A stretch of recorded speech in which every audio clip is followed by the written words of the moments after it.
A cauldron of emotion and anticipation in Blacksburg tonight. Virginia Tech unleashing the Hokie magic in Lane Stadium on Thursday night, but BC's Jeff Jagodzinski was undaunted, saying, they have lights, we'll show up and play. Matt Ryan will lead them, and he'll have to throw his passes through torrential rains if this keeps up. Number 2 is 0 for October. Will BC's title dream be washed away tonight? Glad to have you with us. Thursday night college football. Another Thursday night, another number 2 team. BC and Virginia Tech coming up momentarily. Reese Davis alongside Lou Holtz and Mark May. Guys, let's set the stage here. Who's going to win and why? Boston College, and I think it's because of their run defense. They're the number 1 run defense in the land, and not only that, on the offensive side of the ball, Andre Callender, their running back, leads the team in rushing, 4th on the team in receiving. In bad weather like this, you want to get the ball to the running back out of the backfield, so I think Andre Callender's going to have a big day. I agree with you also. I think Boston College is going to win, because remember this, I'm the guy that said before the season began they would be the disappointment of the year. They have not been. They've done a great job. In addition to that, they protect the passer very well. Last year, when Boston College beat Virginia Tech, they did not get sacked one time. In addition to that, I think Virginia Tech sort of beat up. Their great linebacker, Hall's not going to play. He's their leading tackler. Tyrod Tyler, their quarterback, is a little bit gimpy. So when you put it all together, I think it has to be Boston College, and I'm sorry for my prediction before the year. Oh, now so you're apologizing? I apologize. Because he sat right there last week. Mea culpa, mea maxima culpa. We'll see. Hokie Magic on Thursday nights are 13-2. Thursday nights on ESPN, 2 losses to BC. Lou's going to give a pep talk to a team that needs it. The Children of the Corn. That's coming up at halftime. Now it's time to go to Blacksburg. Well up in the mountains of Virginia, inside of Lane Stadium, under the lights. It's often meant football magic for the Hokies and the all-maroon tonight as they welcome in number 2, Boston College, and the sold-out crowd here dressed in orange and maroon with costumes and pumpkin heads everywhere, hoping to spring an early Halloween trick-or-treat in the rain. Let's get it, Mike! Let's get it, y'all!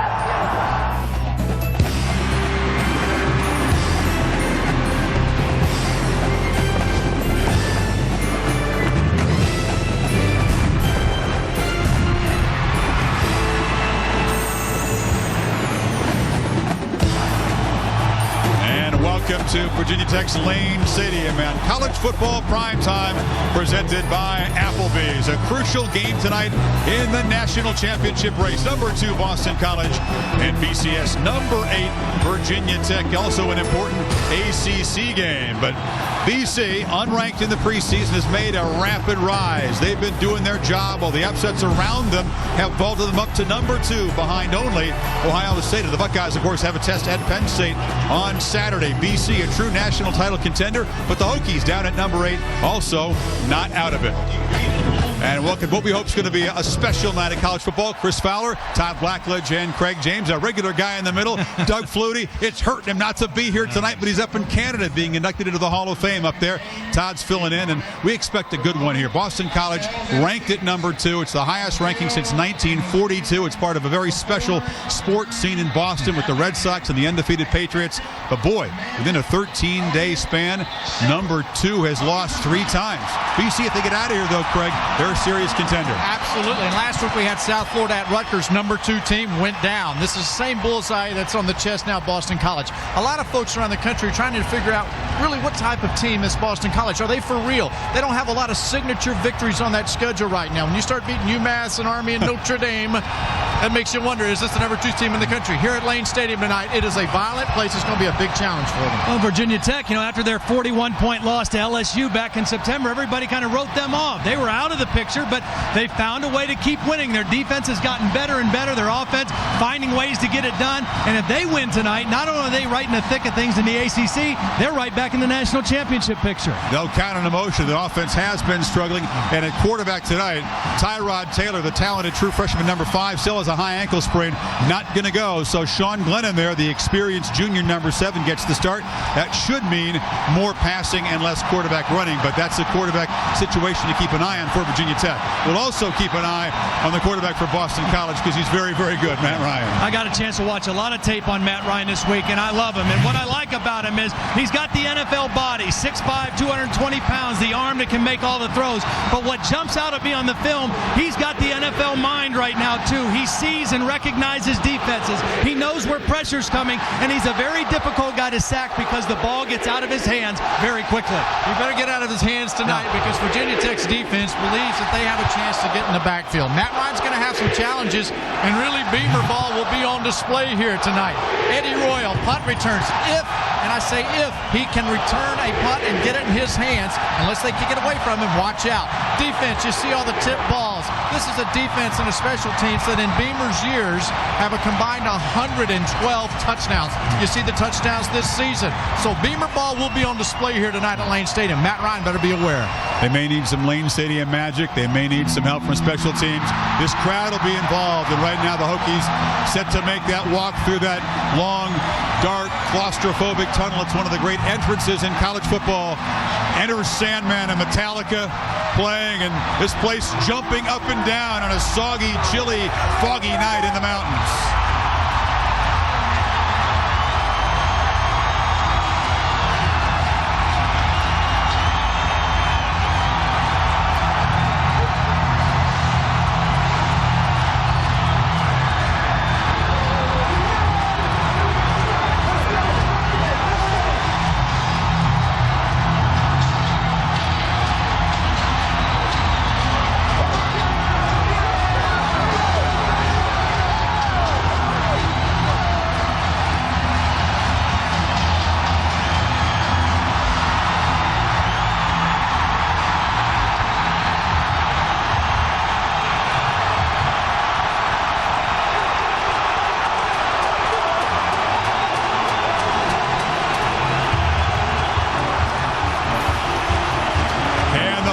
Shake up the championship chase. Boston College undefeated, undaunted by all of this. Number 2 versus number 8 from Lane Stadium.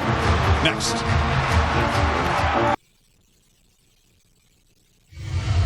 What's cooking in the BCS? A thick, steamy, spicy alphabet soup.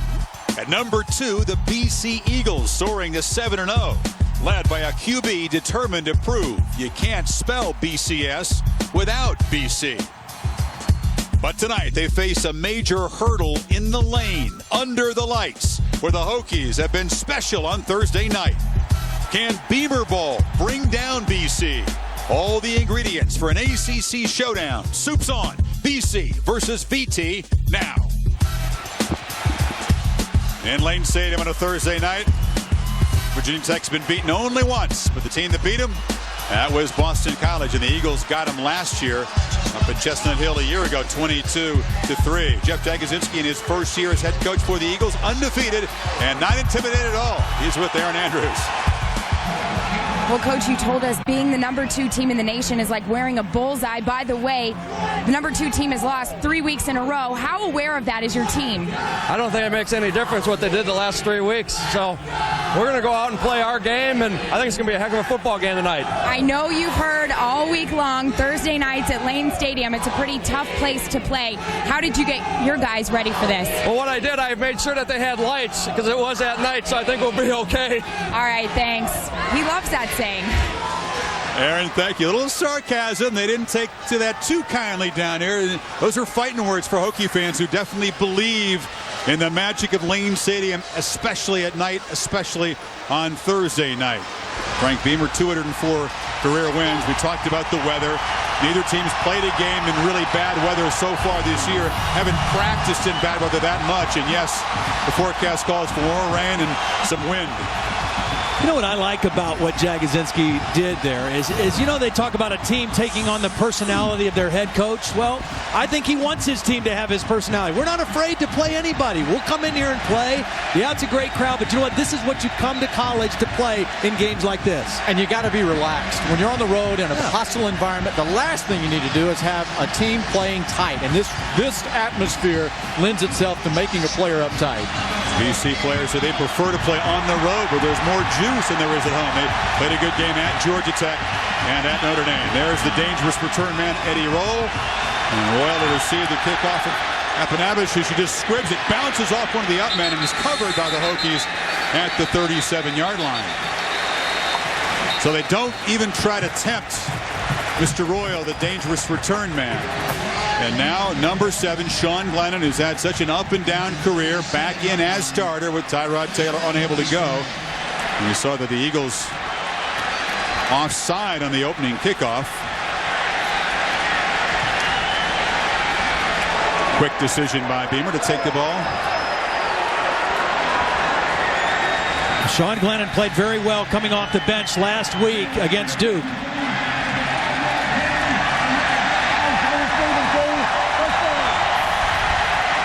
But he had time in that game, too. Yeah, he did. You know what? There wasn't pressure in his face, and he made nice decisions. Question whether or not Virginia Tech's offensive line can hold up and give him the time to throw the football. The 5-yard penalty moves the ball to the 42-yard line. First snap for the Hokies. Brandon Orr, the setback. Lennon in the shotgun.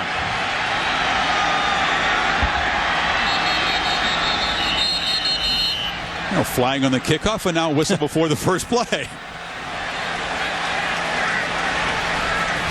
Lennon, a guy that said has won 11 games as a starter, trying to apply a new attitude on his return to the starting lineup. Please reset the 25-second clock and start on the signal, please. Lennon, the opening day starter, threw an interception. His very first pass attempt against East Carolina, didn't play well, was overwhelmed along with the rest of the team down at LSU, and lost his starting job at that point. Tonight back because of the injury. They'll hand it off to Royal on a reverse, and a very short gain. Let's meet Virginia Tech offense and new starting quarterback Sean Glennon, sponsored by Monster.com. He's starting lineup for tonight's Hokie offense. The big boys up front are led by left tackle Dwayne Brown and center Ryan Schumann. At the skill positions, we got a great group of senior receivers, highlighted by split end Josh Morgan and flanker and fellow Westfield High alumni Eddie Royal. In the backfield, we got 28 Orr. Good execution. They tell me Glennon did it in one take. Quarterback. No gain on first down. Glennon to throw. Wanted Orr in the flats. Now turns it up. Short gain. All right, Red Sox fans, part of the sports landscape, of course. Closer, Jonathan Papelbon, introduced to the defense. Up front, Ron Brace clogs the middle, flanked by senior Nick Larkin, senior captain Jolon Dunbar, a force in the middle, and Jamie Silva, and lockdown corner DeJuan Tribble man the secondary with a combined 9 interceptions. Good job by the closer. Didn't need him in game 1, did they? That's another story. First third down of the night for the Hokies. They need 6. Lennon looks left, runs out of time, and now throws the ball into traffic, incomplete. Nick Larkin off the edge, pressuring Glennon. They'll punt. And that's not a great sign for Virginia Tech. That was a 3-man rush, and Ed Wang, their right tackle, who they're happy to have back, is the guy that's going to get beat. The right tackle, 77, gets beat right away on the inside by Nick Larkin, and Glennon smartly gets rid of the football to avoid the sack. And Wang is a player that they believe getting back now really healthy with reps brings them the best offensive line they have. So Brett Bowden to kick it away. Hokies do nothing with the good opening field position. And the flag's flying on the return. Knocked out of bounds is DeJuan Tribble on the near sidelines. 41-yard punt. Check the flag after the 8-yard return. Andre Smith on the stop.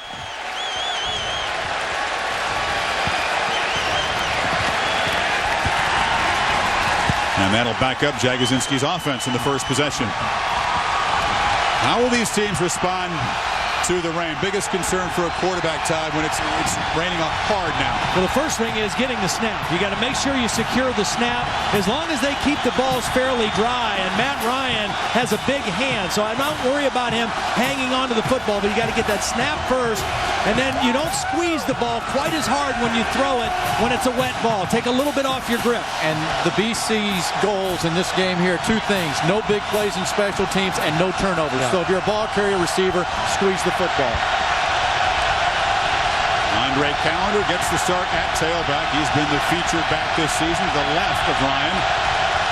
Ryan Purvis, the tight end, in motion, and Callender has the carry. Muscles forward for about 4, and Papelbon is back to introduce to the Eagles offense. The offensive line is led by the big man, scoreless, a local kid out of Somerville, Mass., and true freshman Anthony Costanzo. Heisman candidate Matt Ryan leads the offense and gets tough yards from a running back, Andre Callender, and big plays from a wide receiver, Brandon Robinson. Costanzo's the first true freshman to start an offensive line at BC in 10 years. We keep a close eye on him tonight against that Hokie pass rush. Ryan not sacked at all in last year's victory over the Hokies. Second down pass broken up at the line of scrimmage. That was Chris Ellis off the edge.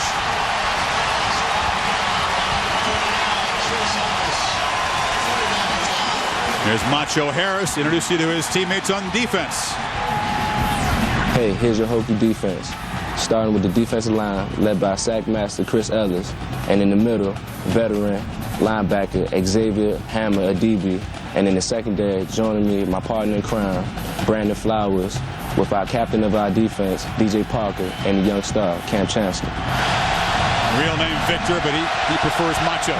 This is one of the key matchups in the game. Third down, BC #1 in the conference. Third down offense, Virginia Tech #1 on defense. Matt Ryan doesn't like what he sees. Yeah, the Eagles converting side 46% on third down, thanks in large part to number 12, who wants to clear up the signals before this first key play. Welcome back to Blacksburg, Virginia. Well, they need rain here.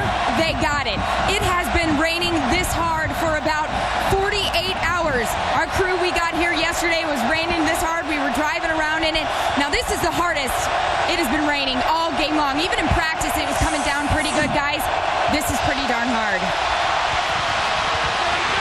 See if they have a hard time converting on 3rd and 6. It's Ryan Purvis, the tight end, fighting up toward that yellow line.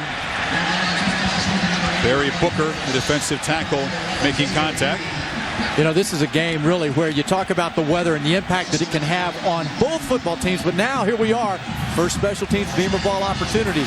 Well, they made it. They got it by second Yeah. effort. They got it. But you're right. That is going to be a factor in the wet weather when it comes up. And so it's always in your mind. You know, that's Boston College #1 thing. Don't give them a short field and don't allow the Beamer ball to happen. Absolutely. That's Purvis in motion. Callender with the carry. Tough sledding. Brandon Flowers off the corner to make the stop. Callender was really the big guy in their last game, the win over Notre Dame. I mean, he had 10 catches in the game for over 90 yards, also ran for 90-plus yards, and he's kind of become more of the feature back in this Boston College offense instead of sharing that time with Whitworth. I think he's the key guy in the offense. I really do. I think he's the go-to guy for Matt Ryan, whether it's a handoff or in the flat or down the field. Got 26 passes on the season. That's 10 of them coming against the Irish. Rich Gunnell in motion. Pump fake from Ryan. Taking screen, batted in the air, and almost intercepted. Barry Booker on the pass rush got his hand on it. And Ryan living dangerously in the early going. Well, they did try to set up a screen. It was covered. He had nowhere to go with the football, and he really didn't know where to throw it away. He's looking for a place to get rid of it, and he dangerously kind of tossed it weakly back towards the middle. Tuesday at football practice, we watched them, Todd, how they really focused on the screens. Boston College loves the screen, and Virginia Tech tonight on defense is looking for it. Said the Eagles were a great team on third down. Not so much at this down and distance, 3rd and 8. Ryan hit as he throws. Now they're calling it incomplete. Yeah, the late signal. And they have gotten the pass rush on Ryan. It was not hit all last year's game at all. One of the things that Bud Foster wanted to try was some different wrinkles. This is a 4-man rush, but they came from a different spot. Chris Ellis came inside. He doesn't get the pressure, but that little move on the inside freed up the outside rush. And when they called it incomplete, it made it a non-reviewable play for the referee. Here's that Beamer ball, the situation Boston College was trying to avoid on a short field. Johnny Ayers is an excellent punter, averages 41 yards. We'll see if he kicks it away from the dangerous return man Royal.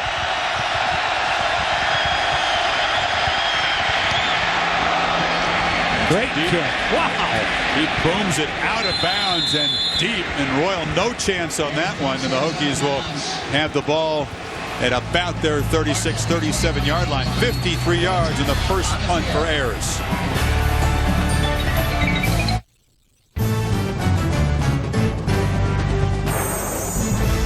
ESPN's College Football Primetime is presented by Applebee's Neighborhood Grill and Bar, eating good in the neighborhood. And in part by Saturn. With 5 totally new models, it's just something to rethink about. Saturn. Yesterday's pep rally at Castle Coliseum. Of course, the school spirit here, the sense of unity at Virginia Tech. Very much on display in the last 5 or 6 months. Never stronger. And they're counting on all that, all the intangibles tonight, including this wet weather, to slow down Matt Ryan and BC. So far, so good. Second possession for the Hokies at their 25-yard line. And they hand it off. And breaking free. You know, that's Sean Glennon. That's the offense they run with Tyrod Taylor, the zone read. And Brian Steinspring, the offensive coordinator, said, we're not going to reinvent our offense because Tyrod's not playing. That's what we do now. We run the zone read, and if Sean's running it, we'll let him run it. Well, Boston College is expecting, though, to have a balanced offense. Right. Remember, Spaz told us, defensive coordinator at BC, we're going to prepare for either quarterback and for their system. Nice pickup on first down, 2nd and 2. Play action. Glennon has a man open. High throw off the hands of Josh Hyman. Glennon knocked down. Glennon's pass intended for 19, Josh Hyman. Number 27, Dewan True. Yeah, there's Tyrod Taylor, and we watched him in practice on Tuesday, just real ginger with his walk even, and not ready. A wet field like this just is not the right situation. Well, and for a dual threat quarterback like he is, I mean, you don't gain anything by playing him in a game like this because his most valuable asset right now at this point in his development as a quarterback is taken away with that injury. Frustrated for Beamer, though. They made the change for the Ohio University game, hoping to have the true freshman ready for the stretch run. Now, this is the stretch run, and he has to sit out. On 3rd and short, this is Brandon Orr. Makes a little move, gets a first down near the 40, and this is the 90th ranked rushing offense in the country. Just a shocking stat for this traditional power running program. Well, this was a great lead block by Nick Marshman. Number 67 is going to lead Orr. Nick Marshman was starting at right tackle earlier in the year, but with Wang coming back, they moved him back to guard. Did a nice job of getting out in front of Orr. And guard is the right position for Marshman. Yeah. I mean, he's a bigger, slower guy, doesn't play well in open space necessarily, so that's why they think they have the right combination, or their best combination up front now. Now they're hoping their running game will finally click tonight with that group together. Royal comes in motion. Quick handoff up the ball's on the ground, and a scramble. Eagles signaling their football. No. The Hokies fall on it. It's Orr at the bottom of the pile. Last year up in Boston, 22-3 win by Boston College. 4 turnovers by Virginia Tech. None for Boston College in that game. A lot of statistics don't mean a lot in football, but turnover margin just about all the time tells the story. Absolutely. They had 4 turnovers, gave up 3 sacks. BC's offense didn't do a lot, but Virginia Tech really self-destructed that night. A lot of determination to redeem themselves a year later against the same team. On 2nd and 10, Glennon back. Looks long. Fires to Royal. Double coverage. Incomplete. Royal had a chance, went up against Marcellus Bowman, and Dewan Tribble couldn't hold on. Eddie Royal is a guy that can really stretch most any defense in the country, and it really shows you something here, Todd, that they're going to push Boston College. They do not want to play in a 15-yard box. No, they want to stretch them. They want to make them make plays. Now, this is double coverage. You say, quarterback, don't throw into double coverage, but Royal actually had his hands on the football, but Bowman stayed with it to the very end and was able to strip it out as they were going to the ground. Bowman, the backup strong safety, the sophomore. 3rd and 10. An area in which the Hokies have really struggled this season. Glennon, good protection, fires left side. It's a low throw, caught but short of first down yardage by Justin Harper. So a 7-yard gain, but they needed 10 and a punt. Here's on the 4th down and 3 for the Hokies. You can see the game plan with Glennon back in there. It's going to be throwing the football. More throwing. Try to run creatively. We've seen a couple like end sweeps, some reverse type looking plays. Try to create some running room and let Sean Glennon try to make some plays down the field. Dewan Tribble, one of the many Cincinnati guys on this BC team, back to receive the punt from Bowden. And Bowden hits a very low line drive that will roll dead inside the 14. So an effective but ugly 40-yard punt. Hey, everybody likes to have a 1-5 hang time on a punt every now and then. Well, you talked about the beat down at BC last year. It was 22-3, an embarrassing night. Frank Beamer, Ryan not pressured, turnovers all over the place here, setting up the Hokie defense in a bad position. Matt Ryan passing for a couple of touchdowns to Challenger. 22-3. That was the game that Matt Ryan suffered a broken foot, played the last 2.5 months of the season on that broken foot. He's healthy finally in 2007. And the delayed handoff. This is L.V. Whitworth spinning, fighting to get back to the line of scrimmage. Well, nice play by Chris Ellis, their athletic defensive end, number 49. He got into the backfield so quickly that it forced Whitworth to come underneath. Right now, I get the feeling Boston College's offensive line has not seen this kind of speed up front that they're getting with Virginia Tech tonight. And the key to this game, really, for Virginia Tech is to change the line of scrimmage. Their whole deal defensively is to press the line of scrimmage and to make plays across the neutral zone. So far, they're able to do it. 2nd and 10. Handoff up the middle, and this is Callender breaking for about an 8-yard gain. BC, the weirdest schedule in the country. They began with 3 conference games, won them all, and then a 4-game non-conference swing. They haven't played an ACC game in about 6 weeks. That's really strange. And you know, in a hard way for Boston College to start. They open with the defending ACC champs, Wake Forest. Then they play their ex-coach, Tom O'Brien, the 2nd game. Then they go on the road and play Georgia Tech. And great way to start the season, but you're right. First time back in the conference in over a month. Callender, the setback on 3rd and 2.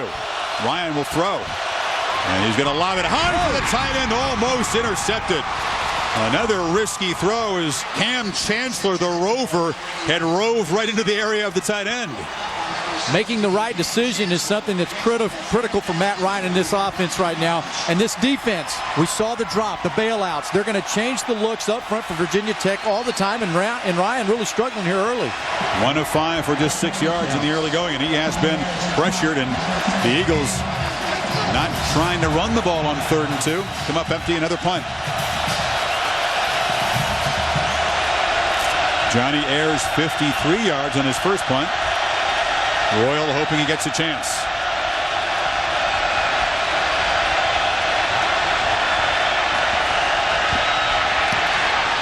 Do get the punt away, and a flag down as Ayers is knocked to the ground. Boy, another great punt, too. Unbelievable directional kicking by Ayers. Now, Stephen Virgil, number 22 on that punt block team, got in there, and that'll result in a first down for the Eagles. Costly mistake. Penalties really hurt them last year in the loss to BC. They're going after it, but you just got to turn off. I mean, when you see he's gotten rid of the ball and it's off his foot, move away. But even under that duress, he kicked the ball 64 yards to the sideline, negating any kind of a possible return. You know, when you talk about Beamer ball and all of the block kicks they've had through Beamer's era, and you watch practice and you see the tempo with which they practice on special teams, it is full speed. There's no lollygagging about it. And so, you know, when you're coming after a punter like that, and they work on it, but it's a slick carpet. You can't quite stop up and quit as usually would on a dry carpet. But you got to be smart. I mean, and you know, Virginia Tech knows their crowd feeds off of special teams plays and defensive plays, and looking to get one there, but they made a mistake. See if Ryan can get going after the slow start now.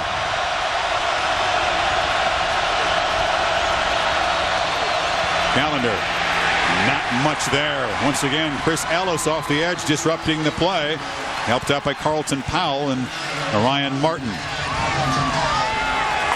There's a freshman playing right tackle at Boston College, Costanzo. Good-looking guy. You know, watch him in film, but I'm telling you right now, the speed on that right side, they're going to have to do something to help him out. He is a freshman. He's 6'7". He's a tall, rangy guy, has great feet, but he's a little undersized, probably about 265 pounds right now, and he's going against one of the top defensive linemen in this league in Chris Ellis.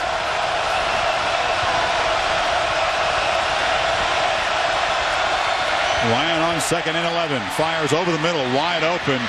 Pass caught. It's Justin Jarvis, and he has a first down, a 14-yard gain to the 40. Boston College beat Wake Forest, so that's really a game and a half lead in the Atlantic Division. They could lose this game tonight and still control their destiny. Of course, they're thinking about even bigger goals in the ACC right now. Virginia and Virginia Tech in command of the Coastal. Of course, Miami hoping that the Eagles can knock off Tech tonight. Corner blitz. On first down, Ryan gets it out of there and a short completion. And it's Clarence Megwa, the young receiver, 5-yard gain. Now, right there, that play doesn't look like a whole lot, but that's what NFL guys see. Number one, he knows the corner blitz is coming from his left, and he's on the left hash and throws an out to the right sideline. Watch him. He knows the pressure's coming. He's got to get rid of it quick. That's a hard throw. Left hash, right sideline, out pattern. You better throw that on the road.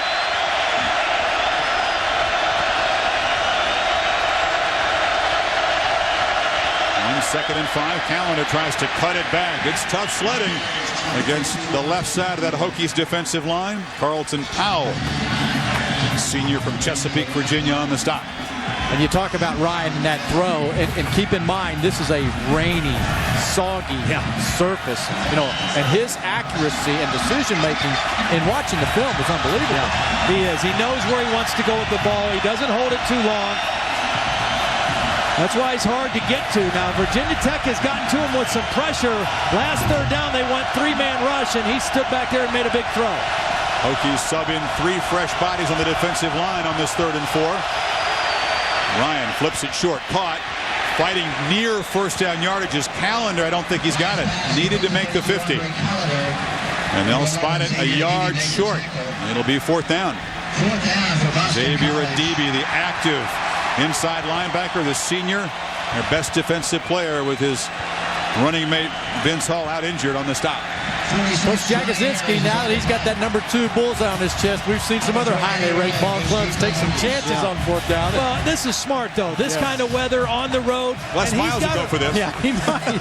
But he's got to feel like his defense can handle Virginia Tech's offense right now. They're not threatened by Virginia Tech's offense.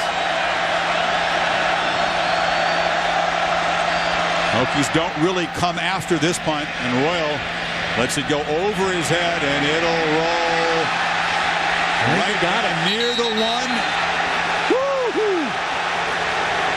Remember, the man can go into the end zone as long as the ball doesn't break the plane of the end zone. It's okay if the player's in the end zone.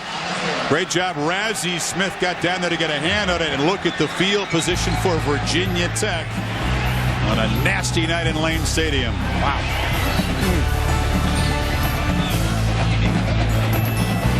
This game being broadcast on ESPN HD, presented by Pioneer Kuro.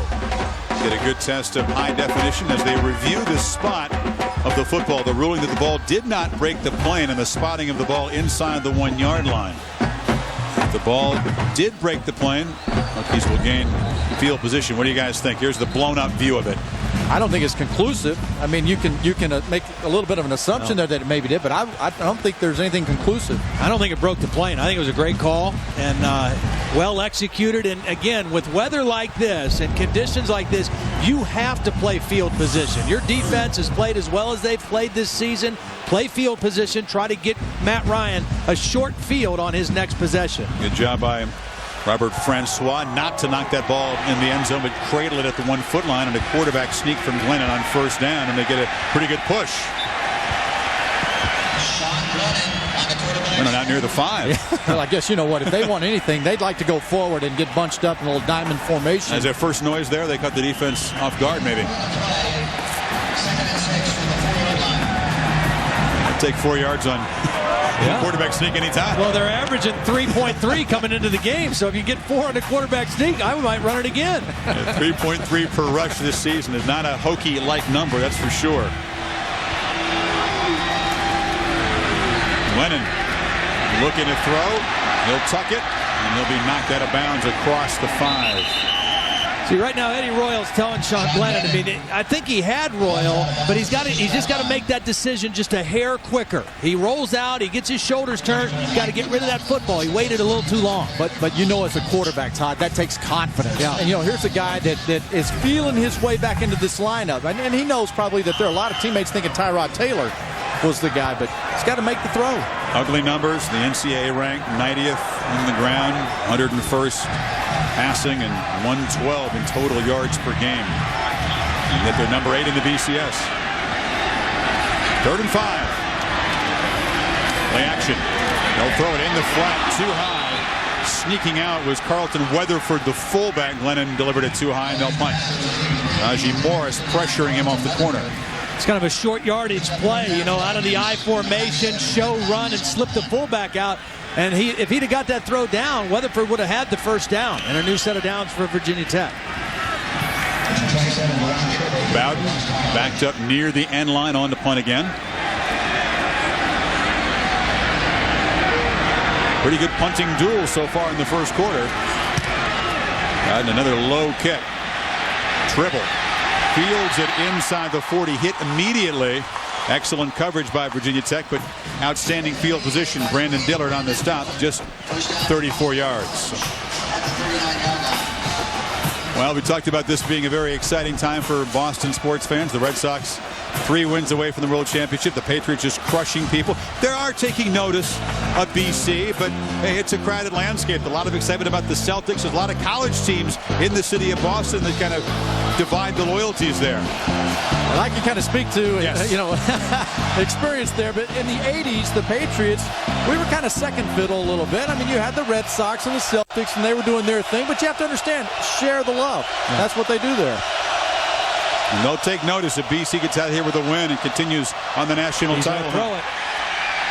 Billy Flutie fires, almost intercepted. Doug Flutie's nephew, the redshirt freshman receiver / quarterback, came around the corner, and Davon Morgan almost with a pick. Well, you've already brought up about the speed of this defense. Here's a case where another guy waits too long to throw the ball. Flutie's got to throw it right now. He waited, then he lofted it, and that one almost was picked off. I'm giggling because what would Doug Flutie watches his nephew play, and he marks everything, and he'll be like, man, Billy, don't do that. Doug up in Canada, again being elected into the Canadian Hall of Fame, but he'll hear about that one. Ryan drops way back and trying to get it to Callender, who tripped over an offensive lineman, and the screen breaks down. The screens have not worked in the early going for the Eagles at all. Not when you're aware of it. When the defense is coached up, you're looking for screens. They like to run them. They're going to be looking. Yeah, they are looking. Bud Foster, this isn't his first rodeo. He's been around the block a few times. He knows what this team wants to do, and it's been 12 days since they've played. Extra preparation time to watch and study everything that BC's been doing. Foster worked against Steve Logan, who's calling the plays for the Eagles. They go way back, locking horns when Logan was at East Carolina. Here's that 3-man look, but a 4-man rush. And 3rd and 10. Ryan flips it short, bobbled and dropped by L.V. Whitworth. Had nowhere to go anyway. They're going to squat underneath. This is a defense that's looking for Callender and Whitworth out of the backfield. They're not dummies. They've been watching films too. They understand this a very safe blanket for him. Well, and Steve Logan told us that, my big question early in this game is what are they going to do about number 32? How are they going to cover Callender? Because he was a big weapon for us last week. Well, I think he's got his answer. They're going to pay a lot of attention to 32. Great field position squandered. 3 incompletions, and now Ayers on to punt again.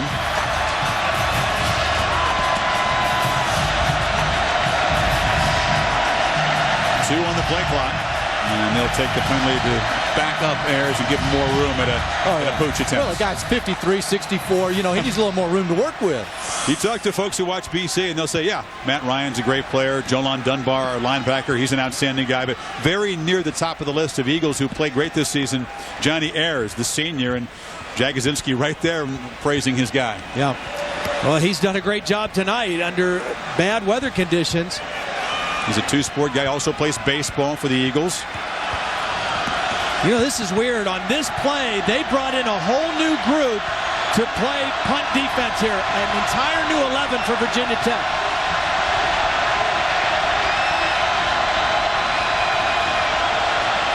There's no fake. Ayers just boots it high. Royal takes a look at it. Doesn't field it again, and one more time. Eagle coverage team will down it inside the 10. You know, a little confused on that Boston College defensive lineup. We need to go back and really re-examine that lineup. That defensive lineup? You guys know you can't do this broadcast without me, and tonight I can say we as many times as I want. We have Alex Albright at defensive end having a great year, Jolon Dunbar at linebacker, a big playmaker, and in the secondary, Jamie Silva has 5 interceptions, and he'll knock your block off. You are allowed to say we. I guess he's also wearing the Red Sox hat. Way to go, Flutie man. True Massachusetts guy. Doug wouldn't know what to make of this defensive struggle in the first quarter so far. Or hit after a short gain. You know, a lot of people wondering, you know, this number that Boston College defense has, 46 yards a game they're giving up rushing on run defense. How good are they? What makes them a good run defense? I've seen it already tonight. They play with leverage. They're in the right spots. They get to the right gaps, and they keep their outside leg and arm free on any kind of outside runs. Which really puts the pressure on Virginia Tech's offensive line. You know, we watched it in film. We feel like this is a group that's going to have to really push the pile and find the right guy. Lennon, short completion. Greg Boone, the tight end, muscles for a first down up near the 24. 13-yard gain. Tuesday afternoon, Boone takes off. He's on a long reception, and it goes clank, clank off his hands. He said, all right, Boone, you're going underneath, young man. We're not throwing the ball deep to you anymore. Good safety cushion for it. Yeah, well, how about this guy? 6'3", 291. He was a high school quarterback. I don't know how you get to be 291 as a high school quarterback. He's grown some since those days, I think. Hadn't he, 291? He's known as their better blocking tight end. Sam Wheeler, we'll see, as a pass catcher. Straight ahead handoff to Brandon Orr. We talked about his struggles. Went home this summer, was not part of the offseason conditioning, nicked up, and just really has not been able to get on track. Here's a guy that has more than 2,100 career rushing yards, but just in his junior season, 3.3 a carry. They're waiting for him to have a breakout game. You can see it in film. Sometimes he's 100%, sometimes he's 50%. He's got to become more consistent every play and go hard. The running back coach, Billy Height, thought this was the best week of practice he's had all season. They need him big time. Lennon fires far side off the hands of Hyman. And what Sean Glennon's got to really try to do is stay on top of the ball a little bit more. When the ball's wet, receivers, they want that ball down around their chest where they can use their body if they need to. A couple high throws we've seen from Sean Glennon here in the first quarter. Hard to handle the wet football. Both quarterbacks struggling. Glennon says that Matt Ryan, one of the guys that he admires most in college football, perhaps his favorite college quarterback for his toughness and perseverance and how he has the mental aspect of the game. Perfect command. 3rd and 7. Lennon fires short. Good completion, and Royal, room to run, ducks up near the 50-yard line.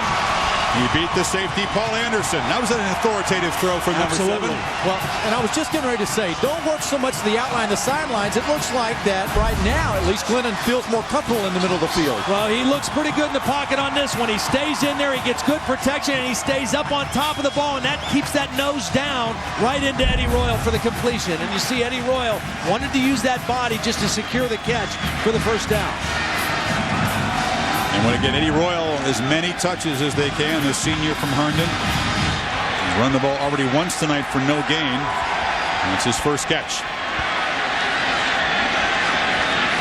Josh Morgan in motion, and Morgan takes the handoff, being chased on the far sidelines and forced out for a loss. Alex Albright, the left end, staying at home. Good one Saturday night, where they also expect rain in Happy Valley. The Buckeyes, can they survive a visit to Penn State, where they've lost 5 of 7? Will they get out of there undefeated at #1 against Joe Papa's team? ABC Primetime, 8 Eastern, presented by Southwest Airlines. College Game Day coming to you from State College on Saturday morning. Kind of wish I was going up there with you. Now you're invited. I got to work Saturday, too.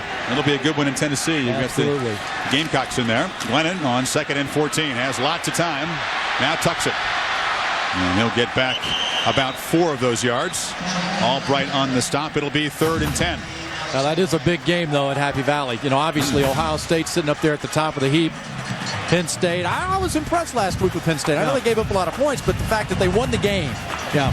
The only thing I was a little concerned about was they didn't score touchdowns in the red zone when they got the turnovers, and they're going to need touchdowns to beat Ohio State.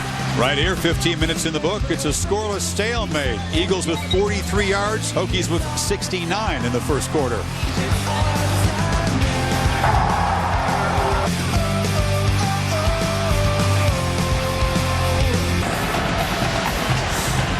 Number 2 visiting number 8 in a rainy night in Lane Stadium.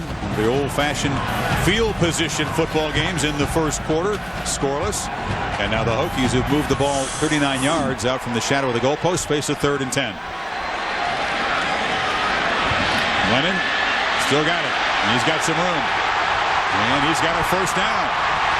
Sean Glennon shows that he may not be Tyrod Taylor, but he's got decent wheels, picks up 12. And a nice decision to run the football. He's done it a couple times tonight. 3-man rush by Boston College, which means they drop 8 into coverage, try to make Sean Glennon read the field. And he's going to pick up a nice block from Sergio Render. Actually, that's number 76. Dwayne Brown gets a little bit of a block, enough to get him the first down at the end. And that type of play really will cause concern for Spaziano and Boston College. They're going to have to be more aware of it. Not just Eddie Royal running across the middle and picking him up with linebackers. Look at that, 33 yards rushing for the quarterback that wasn't supposed to be the good runner of the two. Most promising drive for either team so far tonight, or just kind of a slow start. Picks up about 1.5 yards. Ron Brace on the stop along with Hersley. When you study the breakdown in the running game at Virginia Tech, you just see that sometimes they're not together. One guy, one lineman, not getting the right push or the right footwork. Well, offensive line play is all about cohesion. It's all about chemistry and 5 guys working together. And you mentioned it. This is just the 2nd week since spring ball that they've had the combination up front of the 5 guys that they think is their best combination. And they're facing, of course, the statistical #1 rushing defense in the country, Boston College. Lennon pitches it to Orr. Orr gets a block on the edge, lowers the head, and it's down near the 30.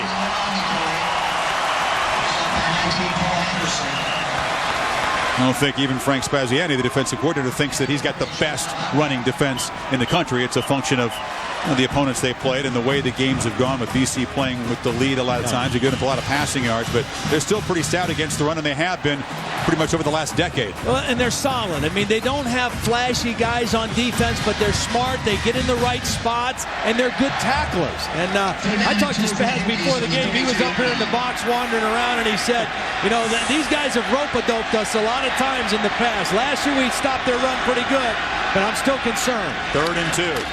Orr slams over the right side and has a first down. The 11th play of the drive, and the Hokies are moving. Here's the cohesion and the work that we're talking about. Greg Boone, the tight end, number 8, the right tackle. Watch the push. You see the push. You see the lane. Execution. Yep. Sam Wheeler, number 83, the other tight end, also did a nice job keeping his man outside. And again, this offensive line, the more they can work together, the better that they hope the overall running game will be. See 2 tight ends on the right side of the formation on first down. Play action. Lennon fires short near side. And Wheeler is the better receiver among the tight ends. Short gain. So Glennon's starting to gain some confidence. Yeah, he looks better. I mean, you just watch his body language, even checking off running plays at the line of scrimmage. He looks like he has a little swagger to him right now. No mystery to it. You have a quarterback scramble for a big gain. You get the sweep to the outside. You get the conversion on a running play. It's going to open up the play action. Plus, he hit the big third down play, the nice throw to Royal earlier in the drive. High formation on 2nd and 5. Royal comes in motion. Or hit immediately. Hammered by him and Scafey, who shed his block. They weren't sure Scafey was even going to be able to play tonight. He'd gotten injured in the last ball game, but that's how you do it right there. Helmet in the chest and drive the feet and put him on the ground. That's a Spillman specialty there. Yeah. Flag is down, by the way. The end of the play, as well as a Hokie lineman. And they call unsportsmanlike after the big hit. Looks like their center, Ryan Schumann, number 58, who's down. It was Scafey after the hit, got up and a little taunting. Yeah. That's drawing flags these days. We drew a flag a week ago on USF at Rutgers. So a lecture from the coach and a great defensive play ruined by the flag. We'll check the injury when we come back. Every day. On the practice field, a reminder that none of us is as good as all of us. A program here that was never really built on superstar players or future NFL talent. They've had some of that, but built on cohesion, working hard, blue-collar mentality. Things that Frank Beamer still preaches. Excellent drive, 13 plays so far. The Hokies have a first down after the personal foul at the 11-yard line. Into the backfield, disrupting the handoff. Great penetration by the Eagles. Let's go to Reese Davis for a 30 and 30 update.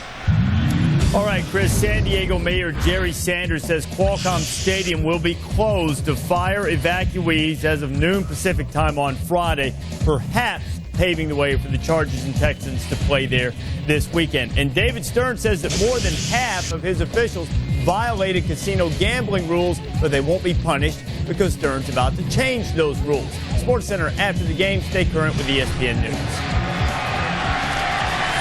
Reese thanks on 2nd down, a short completion to Greg Boone. As they say Boone here, he dives for a short gain to the 8-yard line. It'll set up 3rd down. A nice play on 2nd down that time by Sean Glennon, but on 1st down, when the center Schumann got hurt, they had to bring in Matt Welsh, number 51, the new center, and they're going to go right past the center, right in between the guard and center for the sack. That was Nick Rossi. He's an offensive lineman. He's an offensive lineman shifting to defense, and he showed some quickness there. Yes, he did. He's right over the nose again on this play. 3rd and 7. And it has time. Doesn't have a man open and fires for Royal. Did he get his feet in? No signal. He's looking for help. He doesn't have help yet. They're lobbying and they signal touchdown. Well, this will certainly get looked at. Taji Morris defending on Royal. Keep an eye on the feet. Glennon does a great job of buying time. Royal works the sideline, just waits. Does he keep 1 foot in? Does he have the ball yet? No, I don't think so. That's not a touchdown. Not a touchdown. You got to watch the ball and the feet. Yeah. Possession of the ball, not there. Now the band is playing. Of course, they're going to stop and take a look. Part of the problem for the official was his position on the call. He was actually about 5 yards off the sideline and didn't have the right angle down the line. Keep an eye on possession. Does Royal have it before his feet leave the ground in the end zone? Well, and Royal tried to buy a little more time back to the inside, but if he'd have gone maybe a little bit more to the inside before he came back, I just didn't think he had possession of the football. Didn't look like it. Now, it was ruled a touchdown, so the evidence has to be enough to overturn the call. But again, here's the official right here. He's not right down the line to be able to see exactly where Royal's foot was. Now he comes back into the line. But he was kind of blind from the spot that he was in. Let's say right there he has possession, but the feet are off the ground. Looks like they're off the ground. Yeah, the one thing about these officials, we had them a couple of weeks ago, Florida State at Wake Forest, and then we had a kind of a casebook study on a call and make a decision. And they're that's what deliberate they in really the ACC. They'll take their time in this conference, but hopefully get it right most of the time. But this is what I like about the replay, is because this is a play that deserves to be given the right call. I mean, this is a game that may not be a high-scoring game. Sure. But you hear some people talk about instant replay, don't you guys agree? I mean, it's there to correct the obvious blown call, right? Or missed call. So if it's not real apparent upstairs, then it must have been, not conclusive enough for you to make the decision to overturn it. What's your point? My point is, you like replay? I like replay. Okay. I love replay. Let's look at it, see it, look at it again, make a decision. You just mean do it faster. Yes. Okay. Kind of helping me out there? Well, I want to make sure I knew exactly what you were saying. It's going to be tough on that angle to tell. This is better. Now, when does he completely grasp the football? There's a little bit of a bobble when it first gets to him.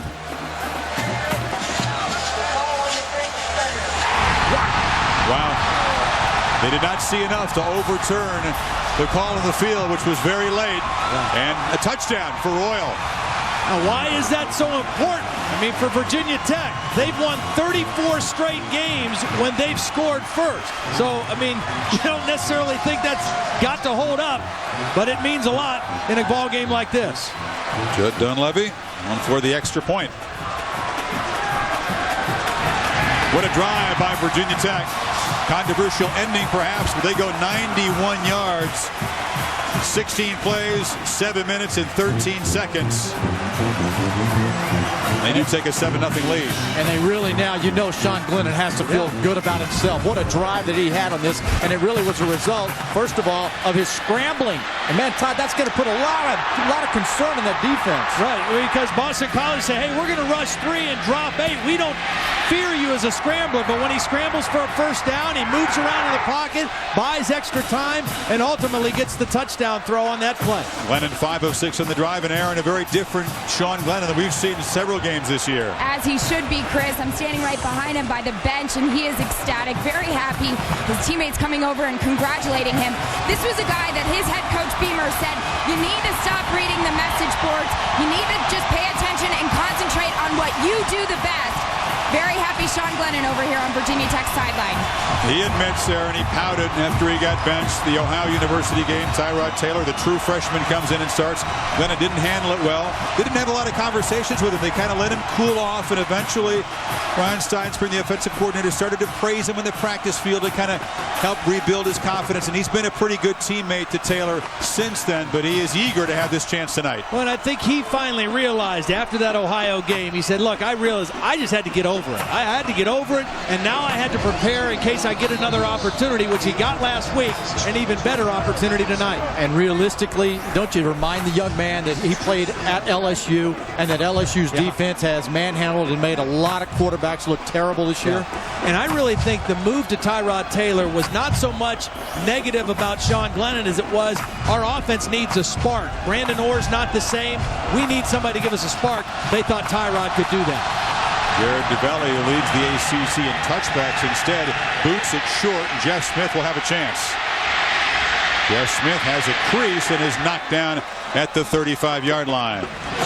Kicker down there joining in on the tackle. We talked about this game in Baton Rouge. After all the emotion here in the opening win over East Carolina, they just ran into a very inspired, nasty, aggressive LSU team, and nothing went right. 48-7. Bud Foster's defense embarrassed by LSU. Offense did nothing. Yeah, and I think the biggest surprise was that defense, because LSU gained almost 600 yards, and that's a proud defensive unit at Virginia Tech. They played much, much better since that night. A second crack at a second-ranked team tonight, this time in their ballpark. Calendar is the setback. Now we'll see if Ryan can answer for the Eagles.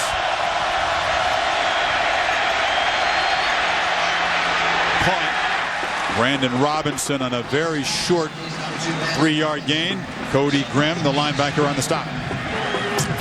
Grimm, the son of Russ Grimm, the former Hog offensive lineman for the Redskins. He's been given the starting nod over Cam Martin, who will play tonight, but Martin, the normal starter, a case of mononucleosis that he overcame pretty quickly.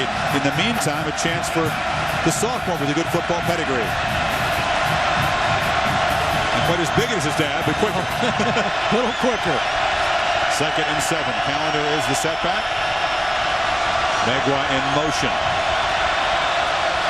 Ryan, look left, pressured and sacked. Chris Ellis with his 6th sack of the season. They get to the All-American Heisman candidate. Well, this little wrinkle by the Virginia Tech defense is causing some problems. It's just a 4-man rush, but they're standing one of them up. You're going to see this stand up here, and look, he's looking in, but the problem's going to come right off of Sherrillis's right side. That's where the problem is. Sherrillis, they're worried about where that 4th rusher's coming from, and then he gets beat on the speed rush by Chris Ellis. Ellis is their best pass rusher. He's a senior. 19.5 career sacks now. 3rd and 17. Ryan almost intercepted the pass. Too tall for Brandon Robinson. But DJ Parker was in the area, guys. And Virginia Tech is getting great pressure on Matt Ryan with only 4 rushers. And that is hard for a quarterback, because if you don't have to commit extra guys to the rush, then you can put those guys in coverage in all your combinations. But this has been a Boston College offensive line that has not had any pressure allowed on the quarterback. And so right now, I really go back to it. It's the speed of the game. I think the speed up front of Virginia Tech's defensive line and the stunt movement that they have is causing problems for them. I agree. Only given up 6 sacks all season. Back-to-back 3-and-outs for Boston College. Ayers collects the high snap as they peel back to set up the return for Royal.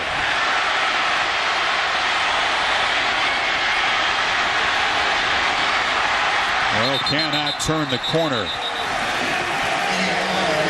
50-yard punt, 8-yard return. Hokies get the ball back, up 7-0 on number 2. Dad?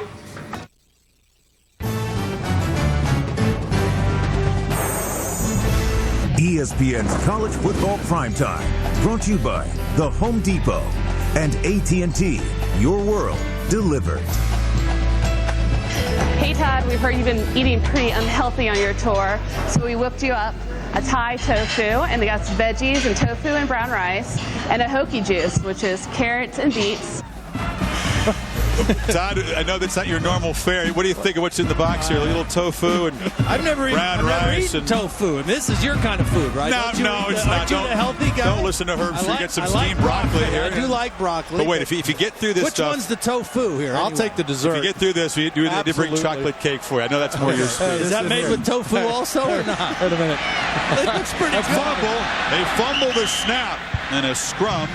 Hokies have retained possession. Now, this is not your normal fare, right? You've got the tradition on Saturday nights. You don't take Mike Patrick along to eat out. Well, I offer, but I mean, he doesn't like to come. Now, he likes to talk about it. He likes when I bring him sticky buns or something, or ribs or whatever, but no, he doesn't go, this is my Hokie. Beets and carrots, the Hokie colors. What about that? You like that? I don't know. Is there a straw? There you go. Nachos. That's more you. Yeah. We've had some dinner, and everywhere we go with this guy, everybody wants to talk to you about the food. They don't even ask me about football anymore. They just ask me. I got ready for you this week too, man. I worked out hard. We've had 2 big meals, 2 big breakfasts. You can eat pretty good too. You could hang with me. There's Sean Glennon is pressured. Protect the football, young man, as he's brought down for his short gain. Good coverage downfield by the Eagles. They put away that broccoli and the carrot juice. Halftime coming up at 7.5 here. And I still got the cake. And the rain once again starts to fall pretty hard. Ron Brace. Yeah, we just saw Ron Brace, number 60. He's a guy that when we talked to Brian Steinspring of Virginia Tech, he said, we must get movement on him. He's about 330 pounds in the middle of that defense, and when we run double teams at him, we can't allow him to hold his ground. Matt Welsh is still in at center now. Yep. They've converted their last 4 on 3rd down. Lennon flushed. Hold that ball. Looking to throw, and now hammered for a short loss. Lennon keeping his eyes upfield, and finally Brady Smith was able to track him down. Ball protection, knowing and aware of the situation, the scoreboard, everything about it. Sean Glennon's got to really be wise with this ball in the pocket. Well, and what he's done before this play is once he started to make that move, he's tucked it and run. This time he's keeping it loose. He's looking to throw it. Lucky he didn't lose it. Again, a low line drive punt by Bowden, and Tribble catches it at the 30-yard line. So Boston College back on offense. They've run 20 plays and have gained 36 yards so far. Well, Saturday night, ESPN and ESPN2 team up to bring you great college football games at 7 Eastern. Undefeated Kansas visiting the Aggies in Kyle Field. And Gino, not very good success historically against the Big 12 South, but this is a new Jayhawk team. And Todd and Mike Patrick company will be down the road in Knoxville for the ball coach. Yeah. Interesting game. They both came off of really disappointing losses last week, but they're both right in the thick of things in the SEC East. So a huge game in Knoxville. You got him the last visit to Knoxville. First ever win for South Carolina and Rocky Top. The rain really falling. Ryan pressured on first down. Gets it away. Short ball's loose. John Lloyd fumbled the football. BC retains possession. Lloyd, that thing getting slipperier and slipperier as the rain really comes down. Bud Foster and Virginia Tech, they really want to find a way to push Matt Ryan out of the pocket. They want to get him away from behind the center. They were able to accomplish that time. Yeah, they feel if they can flush him out with some inside penetration and make him move his feet, that's where he's not quite as dangerous or accurate. That was a good throw, but they still almost came up with the turnover.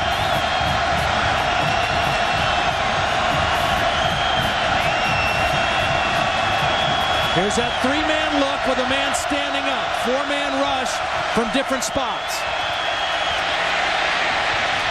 Again, the short football knocked loose. Is it a catch and a fumble? No signal yet. Ryan Purvis, the tight end, is the man that Ryan was throwing to. You talk about ball security with Sean Glennon. Steve Logan told us the same thing. We must protect the football. We can't get into Beamer ball. We can't let the defense make turnovers or score points. Well, Dwayne Brown, the left tackle, did an excellent job of pushing the defensive end pressure up, allowed Ryan to get up the field. EA, what do you have down there? Well, just to add on what you were saying about ball security and offensive coordinator Steve Logan, remember he weighed the football for his team. He said, guys, it doesn't weigh that much. You can carry, just don't let it go if you get tackled. By the way, guys, this is the loudest it's been in this stadium all night. On a 3rd and 2, a short completion. Rich Gunnell hit at the 40-yard line. They'll spot it across the 40 for a first down. Yeah, that ball may weigh more than, 13.2 ounces tonight with a little water on it. A little heavier with the water. A little heavier. But you know what? On this particular play right here, this really will drive Bud Foster and that defense crazy because they do a matchup zone. And that means that you really find receivers in your match once they come into the area. You can't allow a receiver to run open at 3rd and 2 and complete that pass. John Lloyd, the tight end, has twice lost the ball. Fortunate that his team still has it and has a first down. Whitworth is the tailback, and he gets it. L.B. Whitworth into the secondary. Whitworth dragged down from behind by D.J. Parker after the longest Eagles run of the night, 16 yards. It's a funny-looking play because it looked almost like a sucker play. Matt Tennant, the center, looked like he was getting driven about 5 yards back off the line of scrimmage, and pretty soon Whitworth slipped in there for a big game. It almost looked like that the snap didn't come off on time. It was something a funny-looking play. Yeah.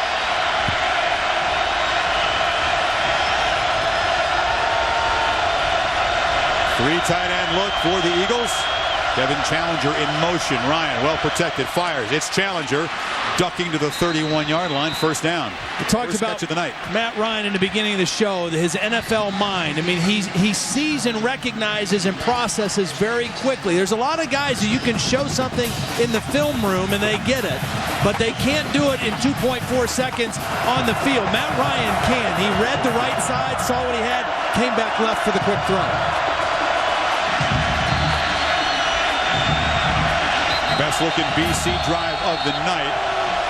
Ryan has hit his last 4 passes, and Bud Foster's defense wants to talk about it. Pick. That's their first time out of the half. Inside of 4 minutes till halftime, Eagles try to get on the board against the Hokies. Hello? Adversity for the number 2 team in the country. Boston College said no big deal playing in Lane at night. Throwing some rain, and it's been tough going for the number 2 team.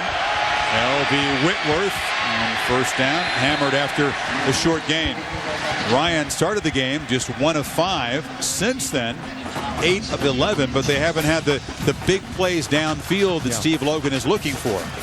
No really big-time deep threats on this Boston College team. I mean, the receiving core here, they're kind of pedestrian. Yeah, and because of that, I expect to see Bud Foster turn up the heat a little bit more with some pressure defense, because I think he probably feels Brandon Flowers and Victor Harris, his two corners, can lock down pretty well. Here's that four-man line that we were talking about a while ago. When you go four, really hadn't put pressure on him. Ryan takes a shot downfield. Rich Gunnell off the shoulder pad at the 1-yard line, incomplete. Right in between two defenders, and Matt Ryan threw that ball perfectly, dropped it right in the bucket, and Gunnell just not able to come down with it. Well, here again, you have protection up front, the four-man rush not working, and can it be any better thrown? No, right in between them, going right over the shoulder. Is that pedestrian? Pedestrian. Well, that's a tough assessment of this receiving core. I don't know if they have an NFL type guy, but there's some quality college receivers here, and Challenger and Gunnell and Brandon Robinson. You don't think so? I didn't say they were bad. I just said they're not superstars out there. I agree with that. 3rd and 8. Ryan rolls, steps up, loses the football. Eagles cover it, but it's a huge loss. Ryan Martin knocked it loose from Ryan. Costanzo, the true freshman lineman, falls on it, but that's a crucial loss. They were in field goal range, and now back at the 42 are not.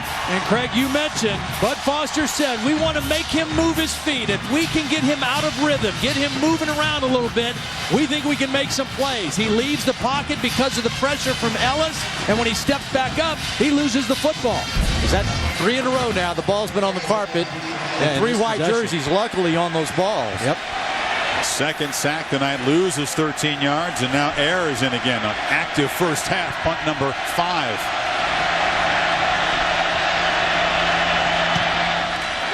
High kick.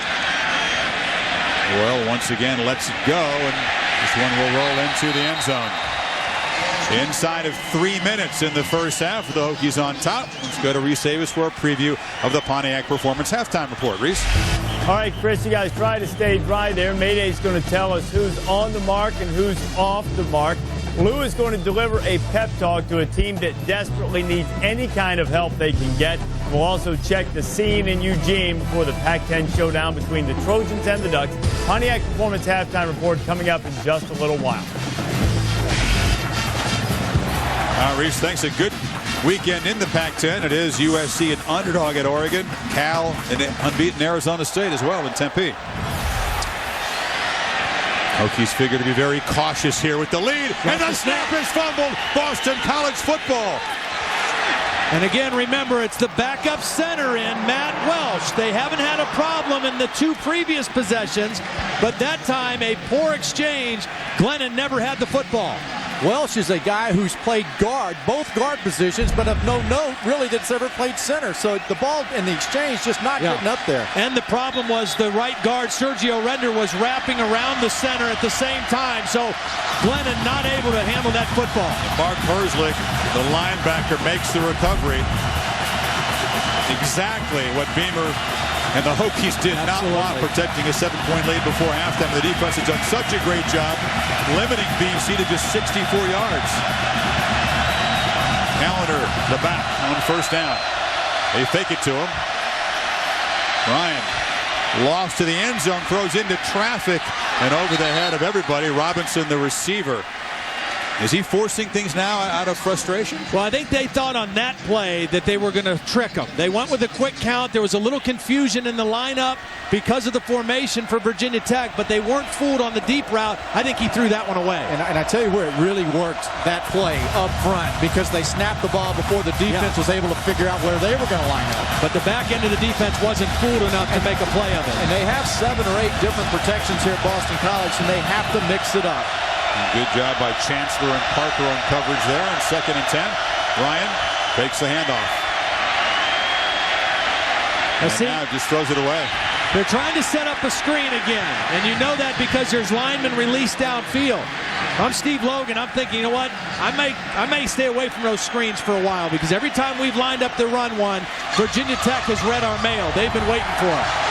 But at times, Logan says, I'll run plays 2 or 3 times in a row. I'm going to test if they're working. But he says, I'll be hard-headed and stubborn about it. You know, I'm going to stick to it and see if you can defend it. The screens aren't working, though, Coach. Zero. They're not working tonight. But they can't even get the screen completed, much less make a gain.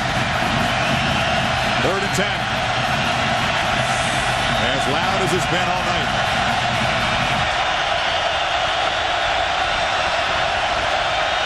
Callender has it. Callender breaks the tackle. Callender with a flag down.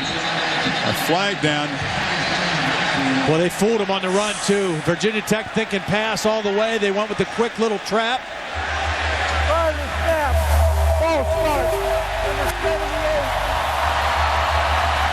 Well, they got Ty Hall, the guard, and a costly penalty, the 5th of the first half for Jagodzinski's team. Left side there, left guard. Ty Hall, just a little bit of a hitch in his giddy up before the snap. Wipes out the 13-yard gain. And they're marching back into very marginal field goal range for Athanasius at a wet night. If I'm going to throw it here, I may want to get a little extra help blocking on Chris Ellis. I'd put a back over there to help my left tackle against Chris Ellis. He's down at the bottom of the formation, number 49. The Callender is the back.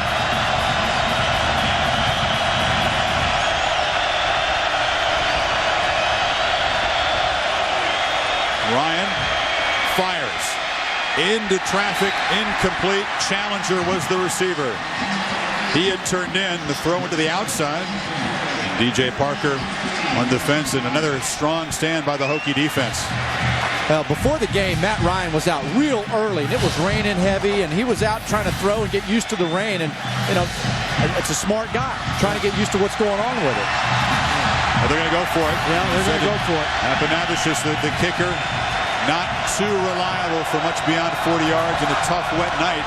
They'll take their chances on 4th and 15. With Virginia Tech, you're thinking make them catch it in front of us and make a tackle. They got a lot of yards to get a first down. They rush 3 and still get pressure, and he'll just throw it away. Barry Booker, number 59, got the quick pressure. And when you get pressure inside as a quarterback, you have no chance. It's one thing if it comes outside and you can step up in the pocket. When it comes right up on the inside, you got some problems. But I'll go back to what, you know, you kind of lay your foundation in prepping for a game with all the film study. Boston College gave us no reason to believe that they wouldn't be able to handle a 3-man rush. We have not seen this in any of our film study. And it's just a clean breakthrough by Barry Booker, number 59. 3 men, 8 dropping. Well, he just beat the center. I mean, the center, Matt Tennant, who's a good player, probably the best guy up there on that line, just was slow after the snap, and Booker blew right past him. Speed, baby, speed. And a very highly regarded offensive line is getting whipped up front big time. Boston College gets nothing out of the fumbled snap. And just 2:05 till halftime. Busting up the middle is Brandon Orr. Brandon Orr into the secondary. The longest run of the year against Boston College takes it to the 40.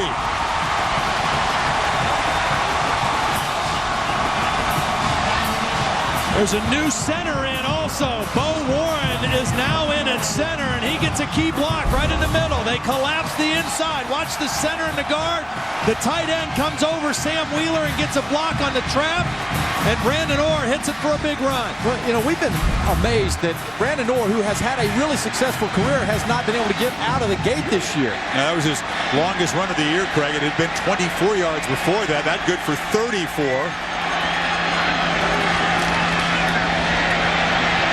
Running, flush by Dunbar.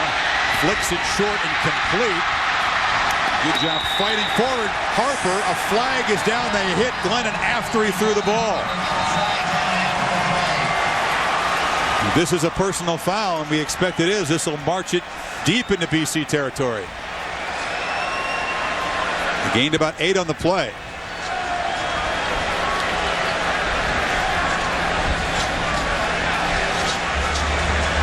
Walk in the back. 76 with the offense. 10-yard penalty. Repeat first down. No personal foul. Instead, a very late flag, and unnecessary, really. Yeah. Dwayne Brown is going to be the guy that gets the block in the back. I saw Glennon go down to the ground, and I thought that's why they called a late hit. But Dwayne Brown actually pushed Jolon Dunbar into the quarterback. And he wasn't going to get to Glennon at all. Dwayne Brown, the most talented offensive lineman up there for Virginia Tech. Last 2 years starter at right tackle. They moved him to left tackle this year. Costly penalty. And you talk about the center that's in there now. Bo Warren worked in the spring at center. Former tight end, a little bit more athletic up front, but he's still inexperienced. Brown, 34th start. Too experienced to make a mental mistake like that. Field position ruined for the Hokies. The ball back on their side of the field at the 49. And timeout now with 1:13 before halftime. Let's see if that changes Beamer's idea of this possession. Well, you want to be aggressive, but your defense has really shut down Matt Ryan and the BC offense right now. So you don't want to be dumb. I mean, you want to be smart with the football. But the other thing right now, you don't know what the weather's going to do the rest of the game. It's raining very mildly right now, so it might be a good time if you feel good about it and you feel Sean Glennon's on his game to take a shot. Well, the forecast is for rain on and off for the next several days, so there's no reason to believe. Timeout charge to Virginia Tech. That's their second timeout of the half. That's a 30-second timeout.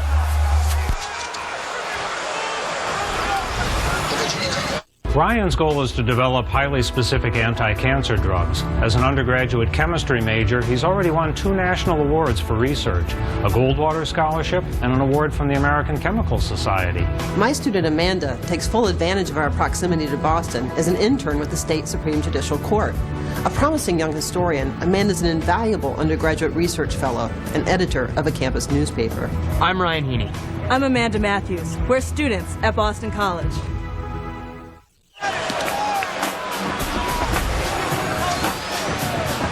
Wet and wild first half. Not much offense from the second-ranked BCS team in the country, Boston College. Squandering opportunities. Had one promising drive. It's not that. Couldn't make anything out of the good field position after the fumble and just 64 yards against pretty inspired Hokie defense. See if Tech can add to the lead here. Minute 13 before halftime. Penalty pushing him back to the 49, and Glennon will take a shot. Except he's dropped. Larkin got him. Now I think Frank Beamer, after 2 negative plays in a row, I think he might be content to just take this thing on into the locker room. Well, especially when you're center. You got a different guy up there, and he got pushed back that time. And it really all started with the center and the coordination. Go in, regroup, make sure he understands what the assignments are. Flutie'd be telling you to go for it, wouldn't he? He never wants to take a knee before. And not taking a knee. I mean, it's shotgun formation for Glennon, who'll fire over the middle. And a catch by Justin Harper, but no gain. Herzlich, the linebacker there on the stop. We've seen Boston College get off to some slow starts, play some unimpressive first halves, and then turn it on after halftime. They'll have to do that again tonight. But you know what? You made the comment, Todd, before the game. Maybe this rain will keep this crowd quieted down. I don't think so. No. What gets this crowd going is a pass rush, and the Hokies have had that tonight. They are pitching a shutout after 30 minutes against one of the top Heisman candidates in the country, Matt Ryan. Old-fashioned defensive struggle. Eagles trailing for the first time at the break. They've been better after halftime, though. Let's see if they can get things going. Jagosinski is with Aaron Andrews. Well, Coach, for your offensive line, how do you counter their defense there in the second half? Well, we just need to go ahead and be a little stouter. Our communication's not very good right now, and we'll get that fixed here at halftime. How much of it is the weather affecting Matt Ryan right now?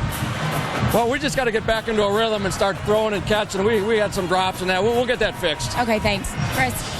Ryan 9 of 21, but the low-key Jagosinski will hardly panic. 7-0 Virginia Tech at halftime. Reese, Mark, and Lou now for the Pontiac Performance halftime report. Nice drive, Bristol. It is.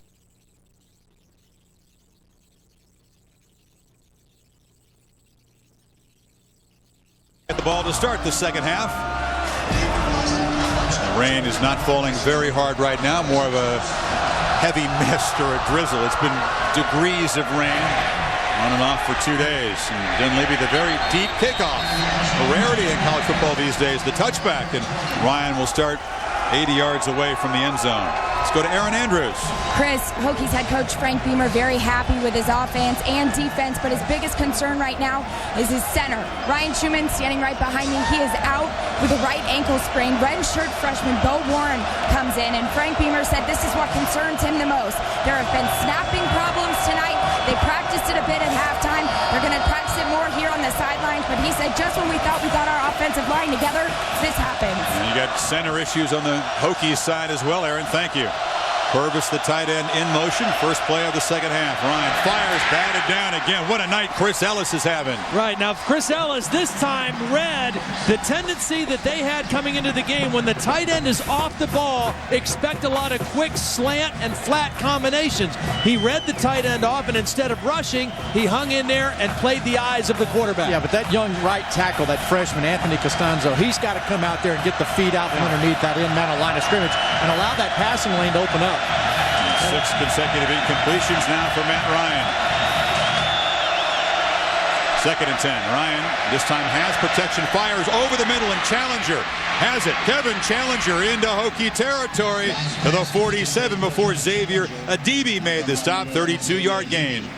This is really where you talk about the matchup zone. And Bud Foster wants his players, we watched it in practice on Tuesday, to communicate. They have to talk and say, player coming, match up with him. Yeah, one of the Xavier Adibi told us that the philosophy this week is that a quiet defense is a dead defense. If they're not out there talking and communicating, they're going to have problems.